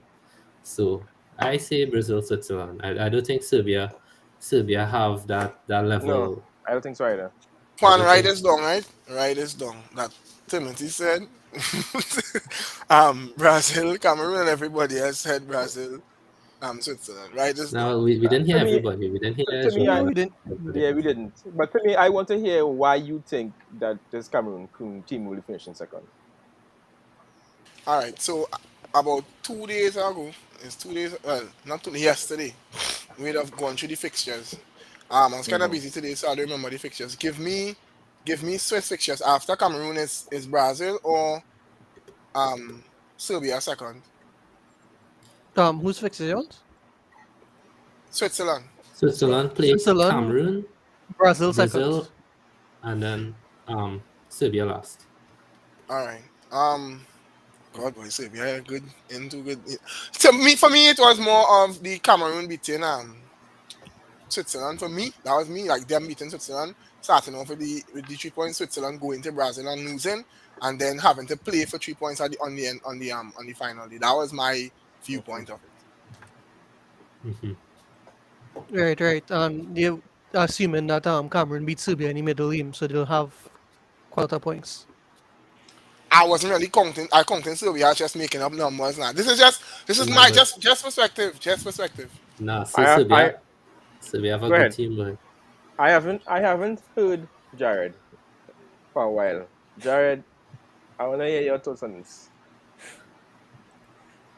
This group, I would if you this group have a lot of talent. Now Cameroon, solid in all departments. They have a decent defense. They have good wing backs. They have a Cambi, and they have good depth. But I don't know, boy. Something. You see how the order is there right now. The group is right now. G1, G2, G3, G4. I think that's how it will finish. The only thing I will go with is that I agree with Vic. Switzerland again have that pedigree, like that Croatia, like that Mexico. They have that tournament pedigree. They just surprised it. But I don't know, boy. I think Serbia could trip up a few teams. Brazil for sure going through, but I can see Serbia. I go in Brazil, Serbia actually. I can see Serbia tripping up a few teams. The only problem Serbia don't have is that maybe they don't just have they don't have that tournament experience. But I think the talent, based on what they're facing in this group, if it were other countries, sure. But I think Brazil, Serbia going through. Just for me. But Switzerland solid. Cameroon very solid. They'll cause trouble. But I'll be surprised if they come out. I mean, to me, they have a good run because they're facing Brazil last, so that is a good start. Facing Switzerland, they could cause trouble there. Then Serbia, then Brazil. They have the best schedule. I will give them that. So at least they could, count their points and see how they're going. Cameroon, very talented and have a good depth, real good depth. I will give them that. But I'm just not too sure. I don't know if they'll have enough fire. I just don't know. I just don't know. I'm not too sure. But they have great strikers, great mid, great, as I say, great wing backs, real good solid team. But I think Brazil Serbia might be too much for them. So, and Shodan, over to you. I think obviously Brazil and Switzerland. I personally, seeing them in the Euros, I was really impressed by them. But also, I just want to see my boy Noah Okafor, who plays for Salzburg, play and do well. And I think that they will help him do well. So, All right. Is That last game. another question? That last game with Switzerland and Serbia going to be a big game. That's for sure. So you say the bets, the betting have the best odds as Brazil winning.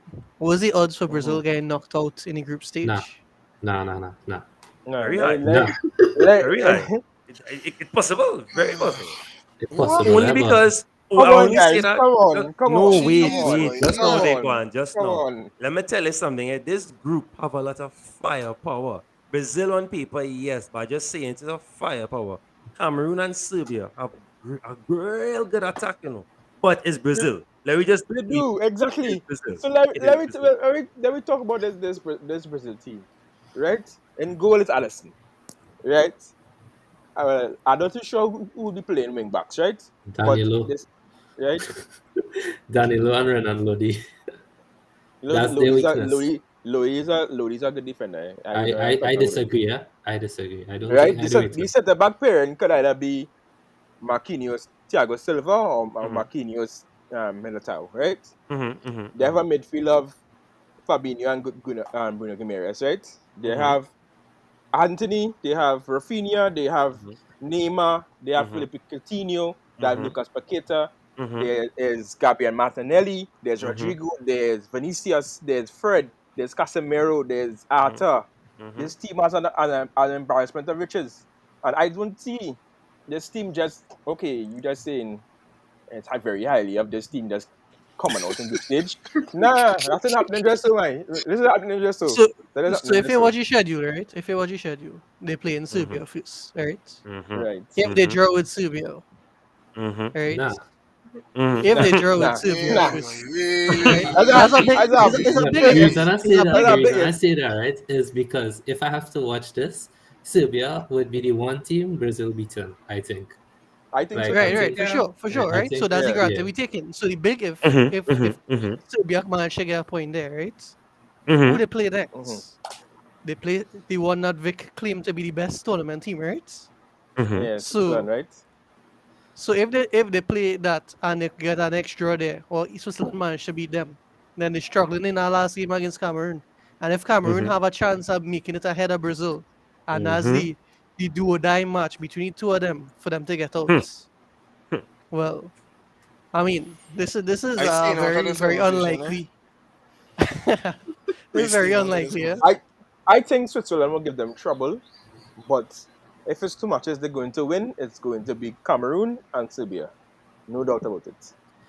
Right? I the reason why I disagree like so much in terms of this group can trip Brazil up, but if you look at it, this Brazil team have everything all the big teams have. Mhm. Mhm. They have Correct. the star power that Belgium and England have. They have the Mhm. depth that France Mhm. have.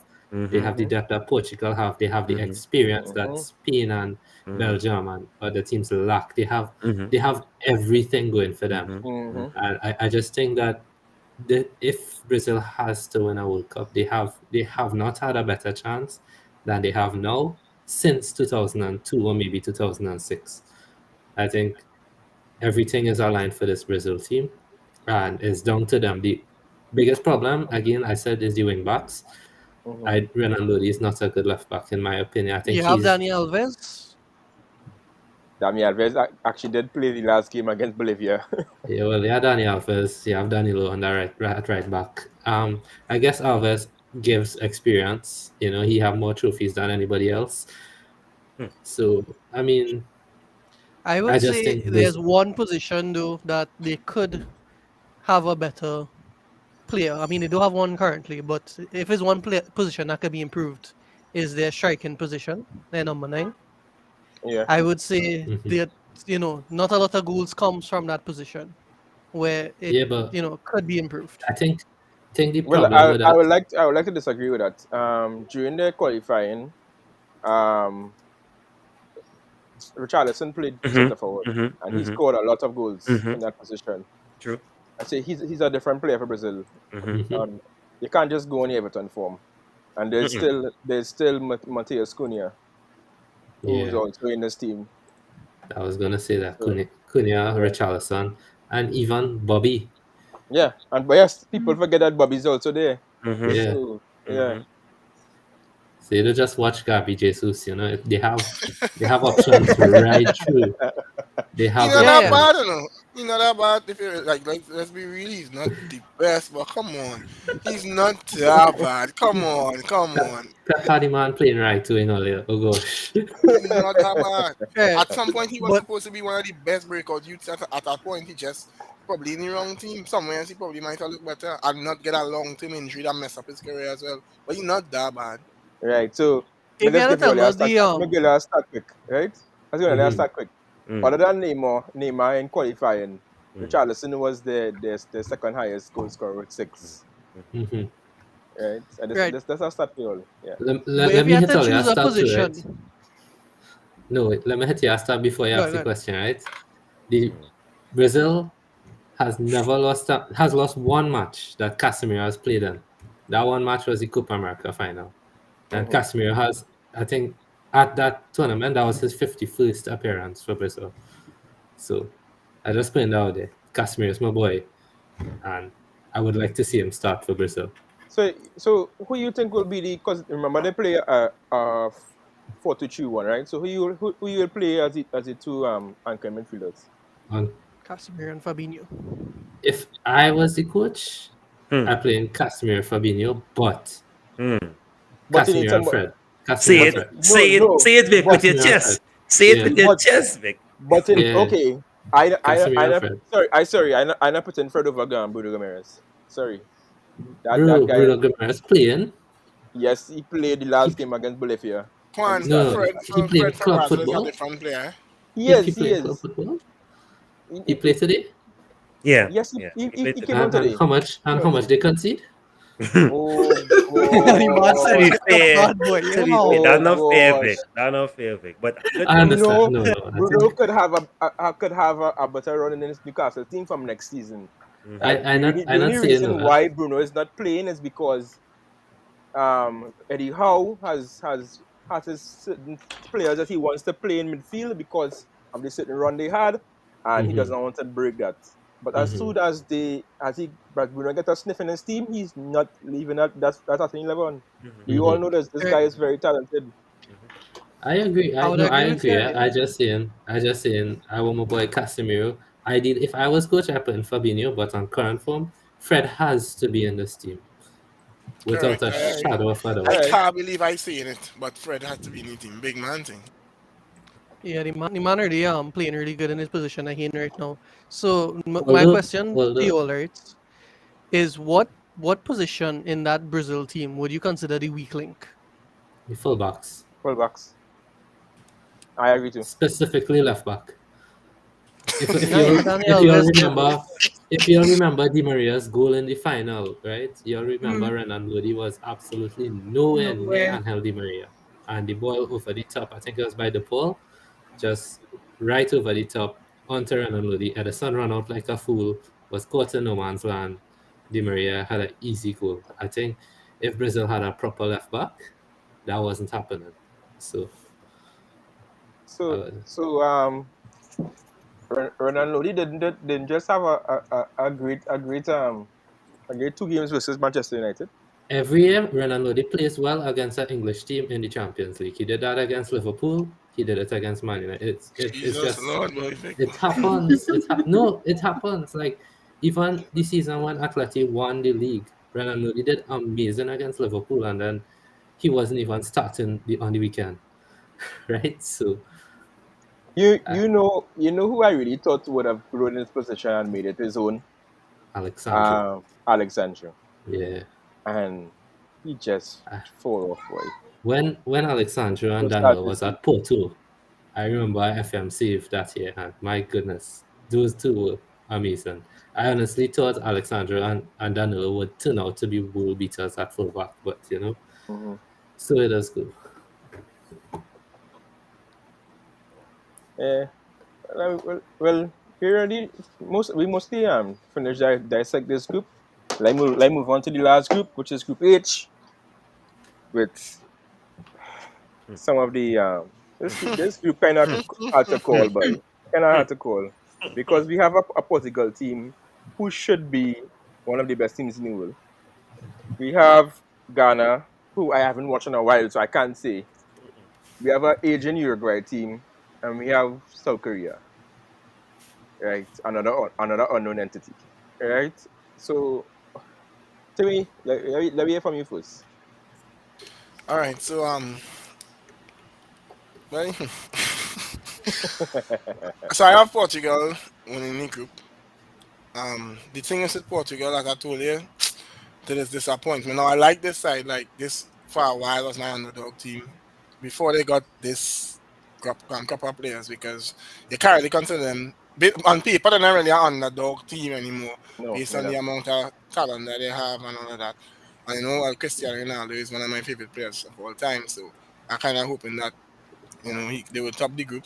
The reason I want them to top the group as well is because whoever comes second in this group had to play Brazil, and they kind of sure to go home. So I'm hoping that Portugal can finish top of this group. Um, I haven't watched Ghana in a very long time. Uruguay is old as Kwan said too, and I'm not gonna talk about Korea Republic, right? To be honest, I put Ghana second, but Uruguay could also finish second. I don't know. I really don't know. I want to be real that I don't know. And I have to wait and see. So Ghana run for the World Cup begins with Portugal, second to South Korea, and then they end at Uruguay. I don't think that's a nice place to end because you have Luis Suarez who will do anything to come out of that group. Luis And Suarez we versus all know it. Ghana. You see, Luis Suarez versus Exactly. Ghana. Exactly. So I don't think Ghana have much of a chance of going out of that group, to be I could honest. tell you something though. In that Uruguay versus Ghana game, there's going to be a red card somewhere because it's 12 But years men but hurting over that. but they have some Ghana have some good players, eh? There is Ademola Lookman, there's Emmanuel Dennis, and there's Victor Osimhen. Right? So they have good players who could possibly, and there's also Iheanacho. So they have good players who could on their day could pull them out. Right? It's if they would. Right? So Jared, let me hear you. Ghana squad not good. Telling you, Ghana not good. No, I just telling you. Just telling you. You know what? Telling you. Oh yes, I and they have Thomas Partey I and follow Daniel Amati. the reason I talk so much about the African teams because remember because I do fantasy, I follow the African Mhm. from start Mm-hmm. to end, and I watch these teams. They are the worst of the African contingent Wow. going there. Now, of course, things can change between now and November, Mm-hmm. right? Not discounting, but if we're talking about now, I have no hope and no faith in Ghana at all. They're the worst out of the contingent. The African teams going in. They're not. I cannot see them causing anyone any trouble. For me, this group, I will go I go in Portugal, Korea. I go in Oh, Portugal, Korea. Telling you, Korea. Portugal, Korea. Why? Now Uruguay have Why a is it good team, Korea? real dogged midfield. I guess, but I can see because of the schedule, but I can just see Korea causing some trouble in that first game. Once they nick something easy, that's it there. But for me, I go in Portugal, Korea. But Ghana, nah. Ghana have to come after real surprise me to do something. Kwan, I just wanna correct that Osherman and Lukman both play for Nigeria, not Ghana. Oh, sorry. I was watching the wrong thing just now. My bad. You Yeah, can hear Ga- say yeah, Ghana, natural and all too, and I Yeah, was yeah, like, yeah, "Brr." yeah, yeah. Ghana Yeah, have yeah. a weak, Sorry, Ghana have a I weak was watching team, the wrong boy. thing. That's my bad. My bad. That's fine. Yeah, I would agree with Jared. Though. Ghana have the weakest of all the African teams Mm-hmm. going into the tournament. I don't know about Tunisia, but I do know Tunisia is a solid team, and I know Ghana aren't. I would go with Portugal and Uruguay because even though Uruguay have all these Asian players, they have a real good youth crop coming up. They have a bunch of good youth players as young players as well. So I think Uruguay would be good enough to pip South Korea for second place. All right. It's Smiley. How about you? As long as Diego Godin is there Mm. and Cavani and Suarez are fit, I would have to go with Uruguay coming second, Portugal first, because I really wish there was an alternate timeline or an alternate universe I could see where that 2014 World Cup, where that front two wasn't broken up by Yeah. injury. Because honestly, at the form they were going, I had them to win that World Cup. Like they were so telepathic in their passes and movement and touches and stuff. So would that be Uruguay for me? So Uruguay does have a talented team, yeah? Right? There is Timmy's boy. Well, all of your Real Madrid boys. Federico Valverde. There's Freddie, right. There's Arujo who plays for Barca. Barcelona. There is Lucas Torreira. There is Diego Rossi. There is Darwin Nunez. There's Suarez. There's Maximiliano Gomez. There's a Miriam Jimenez. It's a very talented team, and they start off at Korea, go to then Portugal, then Ghana. So I could see them coming on the group. They are my team to come on the group second place because you beat Korea. Let's say you draw Portugal, and then it's just to go and beat Ghana, who, as you all say, are the worst team in the group, right? So I think it's very possible. hmm Jordan, what about you? What you watching for this group? A lot of Bacchanal, but I think that it will be Portugal and Uruguay. But I like that Korea shout. See Sonny Boy make it out the group. I would like that. I would also like if Portugal don't make it out the group, but I know they will. So in Spoken my like a head, Messi. You really like Messi. I can see that. in my head, it should be Korea and Uruguay. But using my head, it will be Portugal and Uruguay. And Hwan Chan also plays for South Korea. Juan. Yeah, Hwan. Sorry, Juan. Hwan. So yeah, so we did and players to watch. One Who you're thing I would watching? like to see, right? I didn't have Portugal making it far in this World Cup until their last Then- qualifier. It was Oh, Turkey okay. they play, right? No, it was Turkey. No, Macedonia, it you was mean? Turkey. No, Macedonia. before Macedonia. The The game game before before that. Macedonia. Hold It on, was Turkey, not so? It was Turkey. It was Turkey. Yeah. Yeah. In that game, for the first time, I saw some sort of competency from their coach. What's his name? Fernando Santos. Fernando Santos, yeah. Because Yeah. before that, this guy was, and I quote this usually, but a football terrorist, right? Because you have that team, you have the potential to have Bernardo Silva and Bruno Fernandes in that midfield and have one screening midfielder, whether it's William Carvalho or João Palhinha or Moutinho or Neves, you know, and he decides to play a double pivot. Right? Scared, just like this one from England. Scared. Yeah, but the one from England, it worked, right? It worked. But Yeah. but for Fernando Santos, he had Danilo playing with Carvalho, you know, he bench Bernardo, bench Bruno, you know, like this Portugal team on paper could probably rival France and Brazil, possibly. And It's I'm seeing what Vic is talking about here against Turkey. against Turkey, He played João Moutinho, Bruno Fernandes, Otavio, and Bernardo Silva, and still play a front two of Diego Jota and Cristiano Ronaldo. Yeah. He was very attacking here. And if it wasn't for that game, if he didn't do that, I would have said, nah, Portugal had no chance on this World Cup. But he did that, and it shows that he learned from the Euros. He learned that, you know, he can't be a football terrorist. But he only did that. He only did that, right? Because he had shambles in defense. He had to play Danilo Pereira as a centre back. Yeah. I don't know if he did that out of necessity or if he actually learned.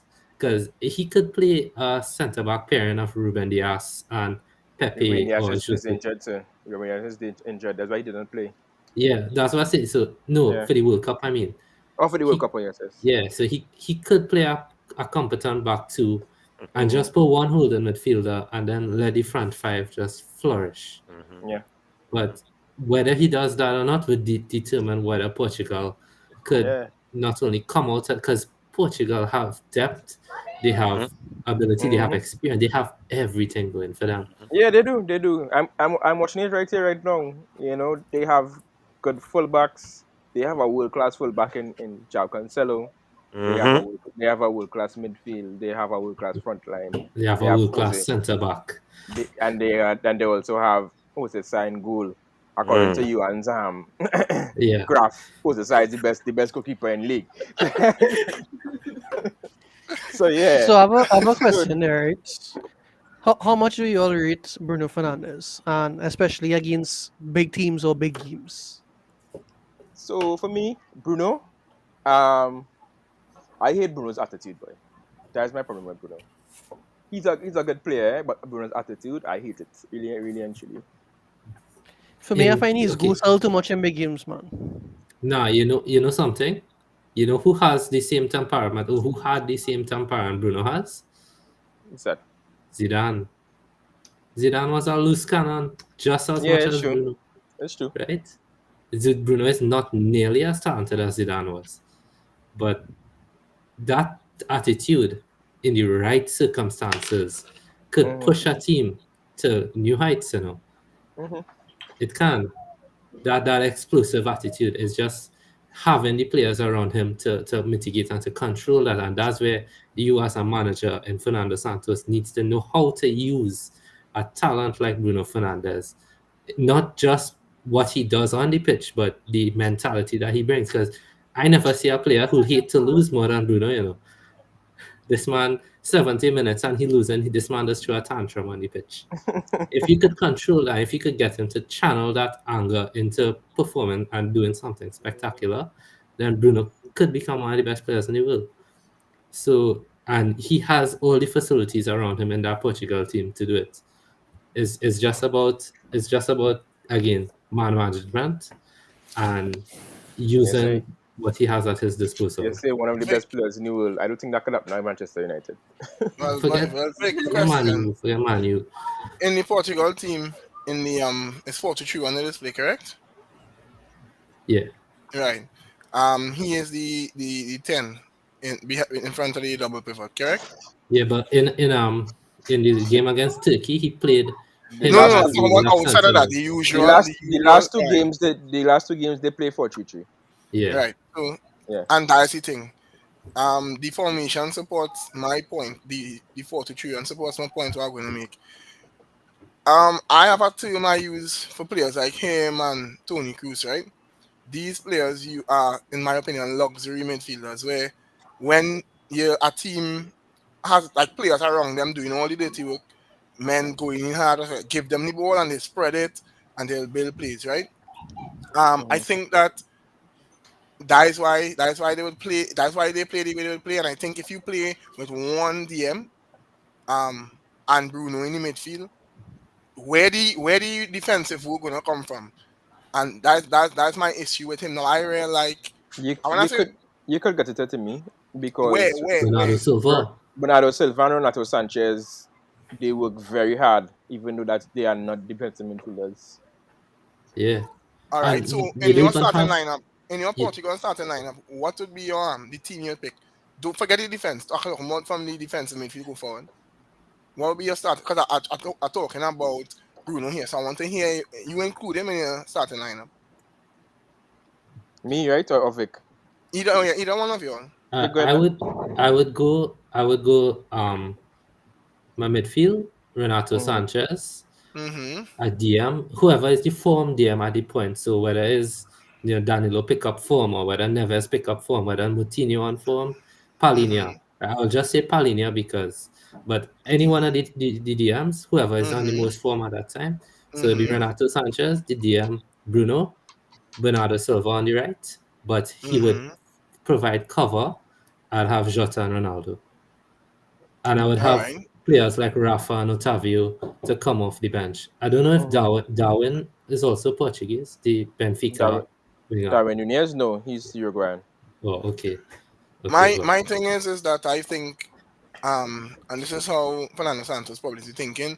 I think with all the two DMs with a player like Bruno, you suffer for defensive work or for dog work in the middle. That's my opinion. I think that his attitude is give him the ball and he'd make the passes. I even see it in the Prem with Manu sometimes when you have teams that play them not giving them space to play the ball. He struggles. That's the games that he struggles in when he doesn't have time on the ball. And for me, that's not enough for a midfielder, to be honest. Especially in a team where it have a lot of stars around you, where you mhm. might have to put in work. You understand? I just feel like that is only shortcoming. The amount of defensive work that he puts in for me is an issue. He, Mhm. to be honest, the right coach could get that defensive play out of Bruno. Eh? Yeah, Yeah, the right coach definitely. could get it. Yeah, it's not I that want to it's hear what Jared had to impossible. say. Jared looking quiet there. Yeah. Nah, I mean, I like Bruno. I read Bruno. I don't want to say the obvious and cause a panic, but Ronaldo is the problem with him. That's the main I thing. agree. Mhm. That's the I main agree. problem. People Yeah. don't like I to talk agree. about it, but that is the problem because you can't have two people like him on like them on the field at the same time, Hmm. and it's just Mhm. you see it when he not there. Bruno shine. Bruno look great. He unselfish, assist boss, and he looks way more comfortable. But when Yes, someone like because Bruno Ronaldo there on wants the to be the star of the team. That is why. no, but they both, when you're both on the field, you had to realize, okay, let's work together, let's come together, and and distribute the ball better and work. But they don't work together when they're on the field. I read Bruno. I like Bruno. I love Bruno. Bruno And solid. again, I think that is more to deal with management. And if Fernando Santos, he did it with Turkey and Macedonia, right? He did it. He got them to work together. Mm-hmm. If Mm-hmm. he could get Mm-hmm. them to work together for the World Cup, The entire I tournament. do see nobody stopping Portugal. I I'll agree be with real. you, 100%, 100%. I have no favorites yet, but Portugal, gun to my head, Portugal looking real good, And Yeah. really good. I actually have I actually have Cristiano Ronaldo as my top scorer for the World Cup. Actually, Ooh, That's a ooh. big No. pull, I you know. mean, yeah, I don't see La- why not. I don't see why not, last World Cup, the boss had to do his thing. I bro. did serious. That first game Understandable. was mad. That first game was crazy. So yeah, yeah. And Cristiano could win top scorer just in the group stage alone. That is Yeah, Hmm. yeah. And I mean, yeah. In terms of the teams that he gets, right? In Yeah, terms of the teams that he get, I could see that because none of them have that prominent defense that yeah. you would get from Vic, Tunisia or Switzerland. The man is playing Ghana in his first game. He Yeah, could easily score a hat trick in that game. Am I wrong? yeah. Am I wrong? No, you could score hat trick against anybody, but Yeah. yeah, Not Norwich though, but that's a different. That's a different topic. Didn't score against certain Premier League teams, but I will not go there. I will not go there. You're not good at that. But no, Next time he you is. talking about the Premier, He's you an come there. international tournament boss. I will give him that. Mhm. Yeah. We saw correct. that game again. That game again. I said it Friday. That game against Spain lives rent free in my head. That was a Yeah. mad I performance. That was hate him for that game though, but unreal. Unreal. but That was unreal. I know somebody who did their whole final year project on that game alone. but nah. uh, So that's all the groups there. yeah, that's what the groups there. Yeah. So guys, it was nice. Oh yeah, before we leave, let me get the last set now. Top scorer and player of the tournament. Everybody. Our goal and glove. That Let me important, say, you know. Let me say no. Top scorer of the group stage and best player of the group stage. Mm-hmm. Let me have it. Because we ain't touching the whole tournament yet. We're just talking about group stage right now. That makes sense, yeah. Yeah. For me, Usually not shockingly, a Messi fan. Let me go in But- order now. Ismail go first. Yeah. Yeah. Usually I'm not really a Messi fan, yeah? But like Saudi Arabia, Poland, and Mexico, boy. I mean, if you do bag up a set of goal against them three, who you really want to bag up goals against, you know? So I'll probably have to go with Messi being our top scorer, best player. Top scorer and best player. Alright, cool. Jordan. I think that the top scorer, oh my gosh, it hurts me to say this. I think it'll end up being Ronaldo. I really think that he will get a hat trick against like all those teams, but that hurts. That hurts for me to say. And the best player of the groups, I think I want it to be somebody young, but then no, maybe that could be for the whole tournament. But I want it to be somebody young, maybe like Pedri or like a Jude or something. I don't want it to be somebody that we know, like Messi and Ronaldo and all those people. So yeah. Alright. Vic. Ronaldo, Messi. You see, I think for France, Mbappe and Benzema would share the goals, so it wouldn't be either of them. Lukaku could be there too. I don't know if anybody from Spain have a striker, so I can't really call anybody. And I attempted to just say Weghorst, but he didn't score more than one goal. So I will say Cristiano Ronaldo would be the top scorer in terms of the What about best a player. Hurricane shout? I was gonna say that. I actually was gonna say Hurricane. Definitely a great year. If Wales qualify, yeah. But if it's Ukraine or Scotland, because Ukraine and Scotland going to be playing for more than just being there. In terms of the best player, however, I will choose somebody from our nation who is not a favorite. My heart kind of want to say Christian Eriksen, to be honest. I will go with Christian Eriksen as the yeah. Jared, what about you? Lukaku and Saka in that order. Have a nice day. Oh boy. Alright. I love Alright. it. And I to love me, it. Toss up between Kane and Ronaldo for me. I disagree with I disagree with Vic with that whole Scotland thing. I just think that England just need to change their approach, and I believe that it will work out regardless of who they play in this group. To be honest, Ronaldo is Ronaldo. If Portugal can get it clicking, Ronaldo will be the top scorer of the group stage. And if Ronaldo is the top scorer of the group stage, he's going to score a lot of goals because these teams are trash. So I would say he would get, even though he's well known, I think he would get best player of the group stage if he scores a mass amount of goals, especially like hat tricks and stuff. alright. Well, finally for me, you all know it's Cristiano Ronaldo for me. And play up the group stage for me. Real Madrid fans gonna love this. But I think it's Benzema.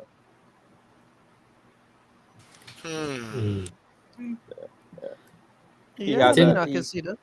The thing with that, have, right? he has to prove himself this World Cup, really and truly, because he was Nifty last one. He have to prove himself for this one. Hmm. Yeah. I can see that. Yeah. I've, I have a have question. a hot question. Like you would first to me. Well, mine is based on is on Brazil, and like for me, Yeah, go ahead. I feel as though I feel like Vinny should be starting. I don't know as y'all like based on his season he's had. For me, I would start him. I wanted to know your feedback on that. Not in front of Neymar. No, not in front. Vinny can't start in front of Neymar. I mean, What if Neymar striking? would you disrupt the whole flow of the team to put Vinicius in? Is he worth Possibly. that? I don't think so. I would say yes. I would say yes. I don't think so. You Vic, who you support? Real Madrid. And no, the reason I asked, it's not no clown thing. It's not no clown thing. It's because this youth man has really, really, really impressed me this season. Yeah, Like, he we impressed, can all impressed agree. We can all everybody, agree. but Yeah. And he has shown that he can do it, but his time will come. Vinicius, this is Neymar's last World Cup, right? After this, Neymar done, right? And Neymar is still one of the best players in the world. No matter how injured he is, whatever. Brazil have a system. They have a system that has been working. They have tailored that system for years. Ever since that 7-1 against Germany, Brazil pressed a reset button, and now we are seeing the fruits of that reset button. And I don't think you disrupt that to put in Vinicius. Vinicius will still be a substitute, and coming on again in 70 minutes against tired defenses will cause havoc. So, yeah, all right, fair enough. that's my say on it. I don't think a few months away from a World Cup, you disrupt your entire system to suit one player. So that's my say on it. Anybody wanna jump in again? Before we Smiley goes to this question. What are your chances of what are the chances of your seeing Hazard being one of the players of the group stage? You mean Tovan? 100%. Tovan Hazard? No, I'm being serious. I'm being T serious. Hazard? T Hazard, you're talking about? T. No, T Hazard, sure. I'm being Yeah. serious there. I mean T. serious. Okay, If he Hazard is a could different start player for for Madrid and actually put in some kind No, of no, performances, but come on, man, Kwana. No, listen to what I'm saying. Vic said Lukaku. Lukaku is horrible for us at the moment. But Lukaku and Hazard are different players for their country. Right? So, Yeah, but what is the Kwan, possibility? Hazard Hazard. getting injured in game 1 and No, miss game 2 no. and game 3. But even if Hazard plays, right? Even if Hazard plays, he's not going to be one of the players of the tournament. Or even No, in I Belgium said group team, stage. because I said group stage. I didn't say Kevin De tournament. Bruyne is still going to boss down midfield. True. Lukaku is still going to score a bag of goals. So Who is Hazard started in front of in that Belgian team? What do you mean? they don't really have I a mean, good replacement. They don't really have a Carrasco not that good. no. Carrasco not that good. the front three would always be Lukaku, Hazard, and De Bruyne. Yeah. So yeah.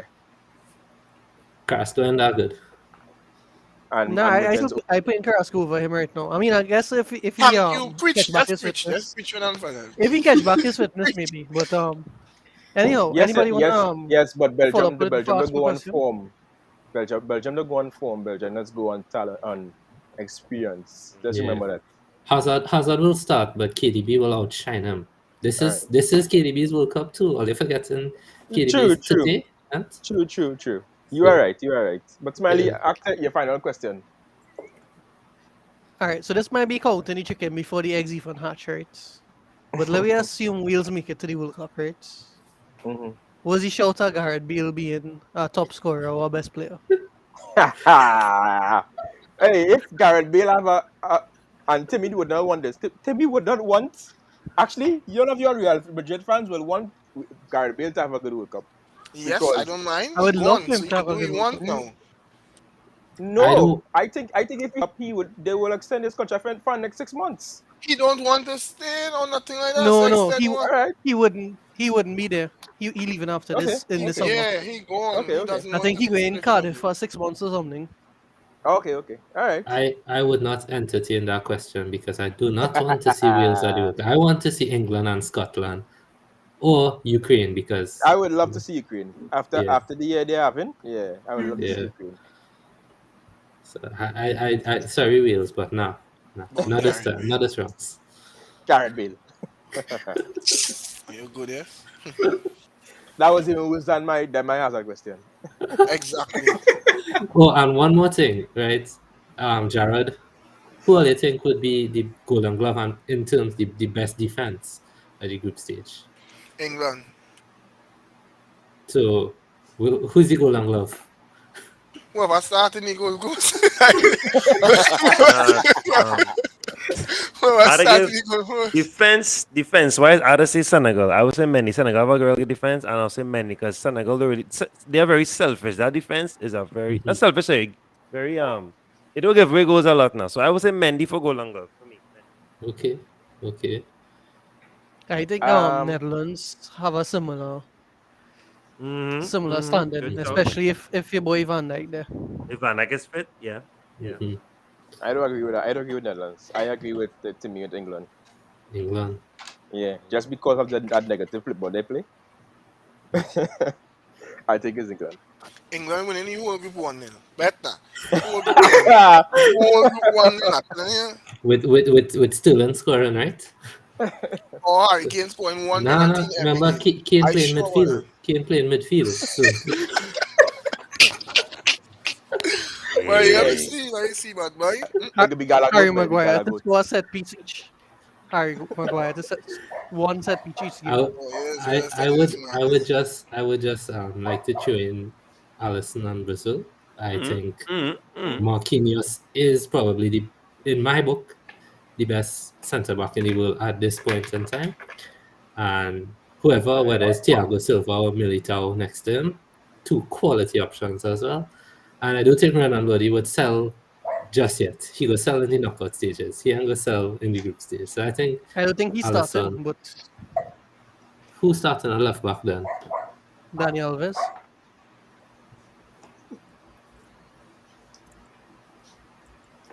All right. I mean, we don't know. All right, guys. Well, let me look to wrap up there. It was a great talk. You know, we'll see how it goes later on in the year. Thanks for tuning in. We will let you all know when the next show is. All right. And thanks again. Bye, everybody. Good day. Have a blessed evening, everyone. Look forward to the next show. This was really, really, really well done.